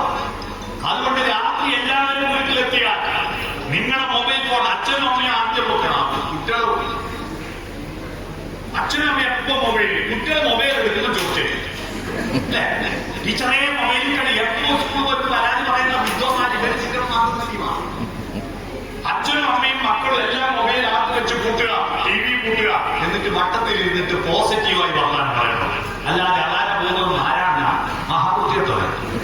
പിന്നെ ഗോപാലകുട്ടി തീരെ നോക്കാം. പഞ്ചായത്ത് ഒരു ചുക്കിന് കൊള്ളില്ല. പഞ്ചായത്ത് പ്രസിഡന്റ് ദേവിയോ അയ്യോ നോക്കാം. MLA ഒന്നിനും പറ്റാം. മന്ത്രിമാർക്ക് ഭക്ഷണന്മാർ, മുഖ്യമന്ത്രി ഭീകരൻ, എല്ലാവരും മോശം. അതാണേയുള്ളൂ ലോകത്ത് നല്ലത്. അതാരാ? ഞാൻ മാത്രം. ഇതാണ് കുട്ടികളിൽ അഹന്തയുണ്ടാക്കുന്ന മനോഭാവം. അയാൾ ഓക്കെ, ഞാൻ മാത്രം ശരി, നിങ്ങളൊന്നും ശരിയല്ല. ഇത് കുട്ടികളെ പഠിക്കല്ല. പരുക്കനാണ് ലോകം. ഒരുപാട് പ്രശ്നങ്ങളുണ്ട്. പക്ഷേ ആരാമങ്ങളുടെ കുട്ടികളെ നന്മയുണ്ട് ഒരുപാട്. ആ നന്മയെ കാട്ടിക്കൊടുക്കൂ. അതുകൊണ്ട് ഹൃദയം തോന്നും വർത്തമാനമാണ്. Open the heart. മൂന്നാമത്തത് ഫോർവേഡ് കുട്ടികളിലേക്ക് താഴൂ. ഒരു കുട്ടിയെ എടുക്കണം. പഞ്ചായത്ത് പ്രസിഡന്റിന്റെ കൊച്ചുമോള് തന്നു, കുട്ടിയെ എടുക്കണം. ഞാൻ പ്രസിഡന്റാണ്, കുഞ്ഞില്ല, വാ എടുക്കാം. നമ്മൾ കുട്ടികളിലേക്ക് താഴും, കുട്ടികൾ നമ്മളിലേക്ക് വീഴും. നമ്മൾ കുട്ടികളിലേക്ക് താഴണം, കുട്ടികൾ നമ്മളിലേക്ക് വീഴും. എനിക്കിന്ന് ഞാനൊരു 5-10 ദൈവങ്ങളുടെ കാല് തൊട്ടു. അറിയോ? എന്റെ കാല് പിടിക്കുന്നത് എനിക്കിഷ്ടമല്ല. ആരും എന്റെ കാല് തൊട്ടിട്ടുണ്ടെങ്കിൽ അവരുടെ കാല് ഞാൻ അങ്ങോട്ട് തോന്നും. കുട്ടികൾ എപ്പോ ഇന്നെ ഡൽഹിയിൽ കുട്ടികൾ എന്റെ കാല് പിടിച്ചപ്പോൾ ഞാൻ അവരുടെ കാല്, അത് ദൈവത്തിന്റെ കാല് തൊട്ടു. അവരിലേക്ക് താഴും. വാക്കുകൾ കൂട്ടിച്ചൊല്ലാൻ വയ്യാത്ത കിടാങ്ങൾ ദീർഘദർശനം ചെയ്യുന്ന ദൈവജ്ഞരാണ്. വൈലോപ്പിള്ളി പറഞ്ഞ ആമ്പഴം എന്ന കവിതയിൽ. അതുകൊണ്ട് കുട്ടിയിലേക്ക് താഴും, ഫോർവേഡ് മുന്നോട്ട് പിരിയും. നമ്മുടെ ശരീരത്തിലെ സന്ധികളിൽ കാലിന്റെ മുട്ടൊഴിച്ച് ബാക്കിയെല്ലാം മുന്നോട്ട് മടങ്ങുന്ന, കാലിന്റെ മുട്ട് മാത്രം പുറകോട്ട് മടക്കി വെച്ച് എന്തിന്? പുറകോട്ടോടാനല്ലല്ലോ, മുന്നോട്ടോടാൻ വേണ്ടിയാണ്. അതുകൊണ്ട് ഫോർവേഡ് മുന്നോട്ട് പിരിയൂ. അടുത്തത് ടച്ച്, തൊടണം. നമ്മുടെ പഞ്ചേന്ദ്രിയങ്ങളിൽ കണ്ണ്, മൂക്ക്, നാക്ക്, കാത്, നാലല്ല, നാലിന് പുറമെ വികാരങ്ങളുടെ ഉറവിടം തൊക്കിലാണ്. വല്ലാത്ത സന്തോഷമോ അനുഭൂതിയോ നിർവൃതിയോ ഉണ്ടെങ്കിൽ രോമമുഖങ്ങളെല്ലാം കിഴങ്ങിന് കുതിരിക്കുറ്റ പോലെ പൊങ്ങി വരുന്നാണ്ടില്ല. അതിന്റെ പേരാണല്ലോ രോമാഞ്ചം. രോമാഞ്ചം കണ്ണിലും മൂന്നിലും അല്ലല്ലോ, തൊക്കിലുണ്ടാവുക. അവിടെയാ സ്നേഹഗ്രന്ഥി. രോമില്ലാത്തവർക്ക് തോരാഞ്ചവും ഉണ്ടാവും. അവിടെ സ്പർശിക്കും, കുട്ടികളെ കെട്ടിപ്പിടിക്കും. അമ്മമാരെ, വാത്സല്യം എന്ന വാക്കെങ്ങനെ എന്തായിരുന്നു പഠിച്ചോ? വാത്സല്യം എന്ന് പറഞ്ഞാൽ കുട്ടികൾ ധരിച്ചിരിക്കുന്നത് കിൻഡർ ജോയും ഡയറി മിൽക്കും അൽഫാമും കൊണ്ട് കൊടുത്ത വാത്സല്യമെന്നാണ്. നോ, വത്സം എന്ന വാക്കിൽ നിന്ന വാത്സല്യം ഉണ്ടായത്. വത്സം എന്ന് പറഞ്ഞാൽ നെഞ്ച. മഹാവിഷ്ണുവിന്റെ നെഞ്ചത്തെ മറിന ശ്രീവത്സം എന്ന് പറയാം. മനസ്സിലായോ?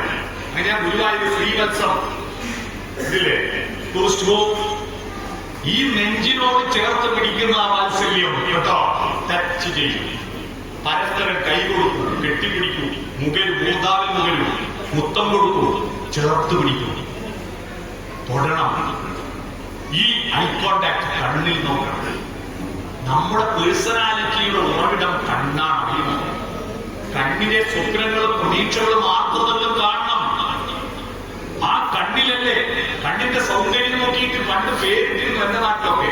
അക്ഷി എന്ന് പറഞ്ഞ കണ്ണ്. എന്റെ നാട്ടിലെ സ്ത്രീകൾ അധികവും അക്ഷി എന്ന് അവസാനിക്കുന്ന പേരാ. അമ്പുലാക്ഷി, കമലാക്ഷി, കമലാക്ഷി, മീനാക്ഷി, വിശാലാക്ഷി.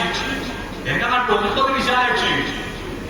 വലിയ വിശാലമായ അക്ഷി കണ്ണുള്ളവളാണ് സുന്ദരി എന്ന സങ്കല്പത്തില വിശാലാക്ഷി. പെണ്ണുങ്ങൾക്ക് വലിയ കണ്ണ് സൗന്ദര്യമുള്ളൂ.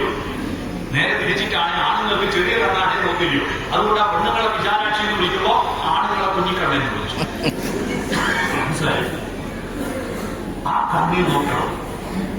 മക്കളുടെ കണ്ണിൽ നോക്കാൻ അച്ഛനമ്മമാർക്ക് കഴിയാത്തതിന്റെ പേരിലാണ് ഇന്ത്യയിലെ ഏറ്റവും വലിയ യുദ്ധം നടന്നത്. അറിയുമോ? ഇന്ത്യയുടെ ഏറ്റവും വലിയ യുദ്ധം, ആരും ബാക്കിയാവാത്ത യുദ്ധം, മഹാഭാരത യുദ്ധം. കാരണം കൗരവന്മാരുടെ തോന്നിയാസാണ്. കൗരവന്മാര് തോന്നിയാസികളൊന്നും ആയിരുന്നില്ല, നല്ല കുട്ടികളായിരുന്നു. അത് മൂത്തവന്റെ പേര് എന്താ, ദുര്യോധന എന്നല്ലേ? അല്ല, അവന്റെ പേര് ദുര്യോധനൻ എന്നായിരുന്നില്ല, സുയോധനൻ എന്നായിരുന്നു. സൂന്ന് പറഞ്ഞാൽ നല്ലതെന്നാണ്. അതെന്റെ പേര് സുരേഷ് ബാബു ആയിക്കൊണ്ട് പറഞ്ഞതല്ലോ കേട്ടോ. സുയോധനൻ ദുഷിച്ച് ദുര്യോധനൻ ആയിപ്പോയതാ, ദുശാസൻ ആയിപ്പോയതാ, ദുശേനൻ ആയിപ്പോയതാ. നല്ല മക്കളാ. എന്താ പറ്റിയെന്നറിയോ? അച്ഛൻ ജന്മനാ കണ്ണു കാണില്ല, ധൃതരാഷ്ട്ര. എന്നാ അമ്മ നോക്കണ്ടേ മക്കളെ? എന്നാൽ അമ്മ ഗാന്ധാരിക്ക് കണ്ണു കാണുമായിരുന്നു. വിവാഹപത്തിലാണ് ഗാന്ധാരി അറിയുന്നത് തന്റെ ഭർത്താവ് അന്ധനാണെന്ന്. തന്നെ ചതിച്ചതിൽ പ്രതിഷേധിച്ച് മന്ത്രകോടിയെടുത്ത് കണ്ണു കെട്ടി ശപഥം ചെയ്തു, തന്റെ ഭർത്താവിന് കാണാത്ത ലോകമിനി ഞാനും കാണില്ല. 100 ആണിനെയും പറ്റും, ഒരു പെണ്ണിനെയും പറ്റും. 100 പടഞ്ഞു മരിച്ചു. ഒന്നിനെ പോലും അച്ഛനും കണ്ടില്ല, അമ്മയും കണ്ടില്ല. 100 മരിച്ചില്ലേ? ഈ അച്ഛനമ്മമാർ മരിച്ചപ്പോ ചിതയ്ക്ക് തീ കൊടുത്താൽ ഒരു ആന്തരിമാക്കിയായോ? അവസാനം പുത്രവിയോഗ ദുഃഖത്താൽ കാട്ടിലേക്ക് ഓടിപ്പോയിട്ട് കാട്ടുതീയിൽപ്പെട്ട് പച്ചക്ക് വന്ന് മരിക്കേണ്ടി വന്നു. എന്തേ? മക്കളെ നോക്കാൻ അച്ഛനമ്മമാർ കഴിഞ്ഞില്ല. ഭർത്താവിന് കണ്ണു കാണില്ലെങ്കിൽ ഭാര്യ ഭർത്താവിന്റെ കണ്ണായി നിൽക്കണ്ടേ? കണ്ണു കാണാത്ത ഭർത്താവും കണ്ണു കാണുന്ന ഭാര്യയും കൂടി പാടിയൊരു സിംഹഗാനമൊക്കെയുണ്ടോ പഴയത്? കൺമണി നീയൻ കരം പിടിച്ചാൽ കണ്ണുകളെന്തിനു വേറെ, എനിക്ക് കണ്ണുകളെന്തിനു വേറെ. അപ്പൊ ഭാര്യ എന്താ പാടിയത്? കാണാനുള്ളത് കരളിൽ പകരാൻ ഞാനുണ്ടല്ലോ ചാരെ, കണ്ണായി ഞാനുണ്ടല്ലോ ചാരെ. കണ്ണിൽ നോക്കൂ മക്കളെ. അടുത്തത് അവസാനം നോഡിങ്. അംഗീകരിക്കുക അവരെ.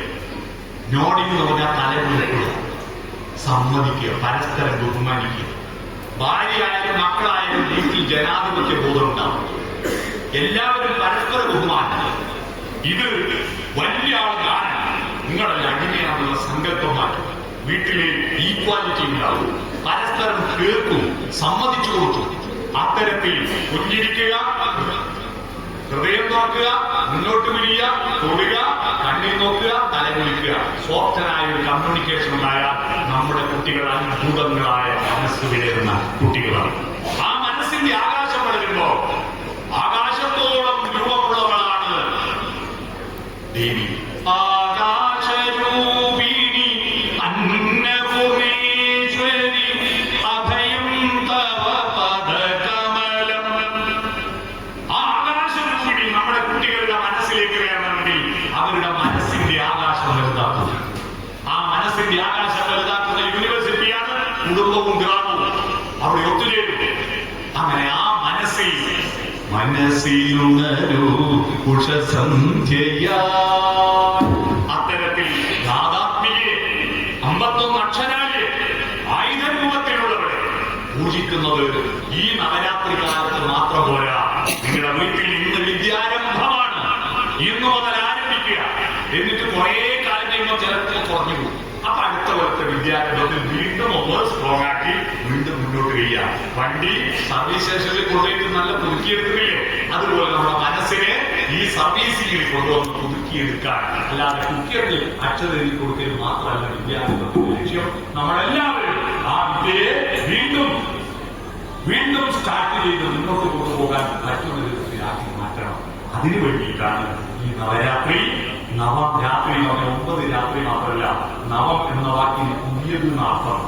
ഇത് കഴിഞ്ഞു പോകുന്ന നിങ്ങളുടെ മനസ്സും നവോന്മേഷശാലിനി പ്രജ്ഞാം പ്രതിഭ, ആനന്ദവർദ്ധനന്റെ ദുന്യാലോകത്തിലെ വലിയ നവങ്ങളായ ഉന്മേഷമുണ്ടാക്കുന്ന പ്രജ്ഞയുണ്ടാകും. നിങ്ങൾ പ്രതിഭകളായി മാറും.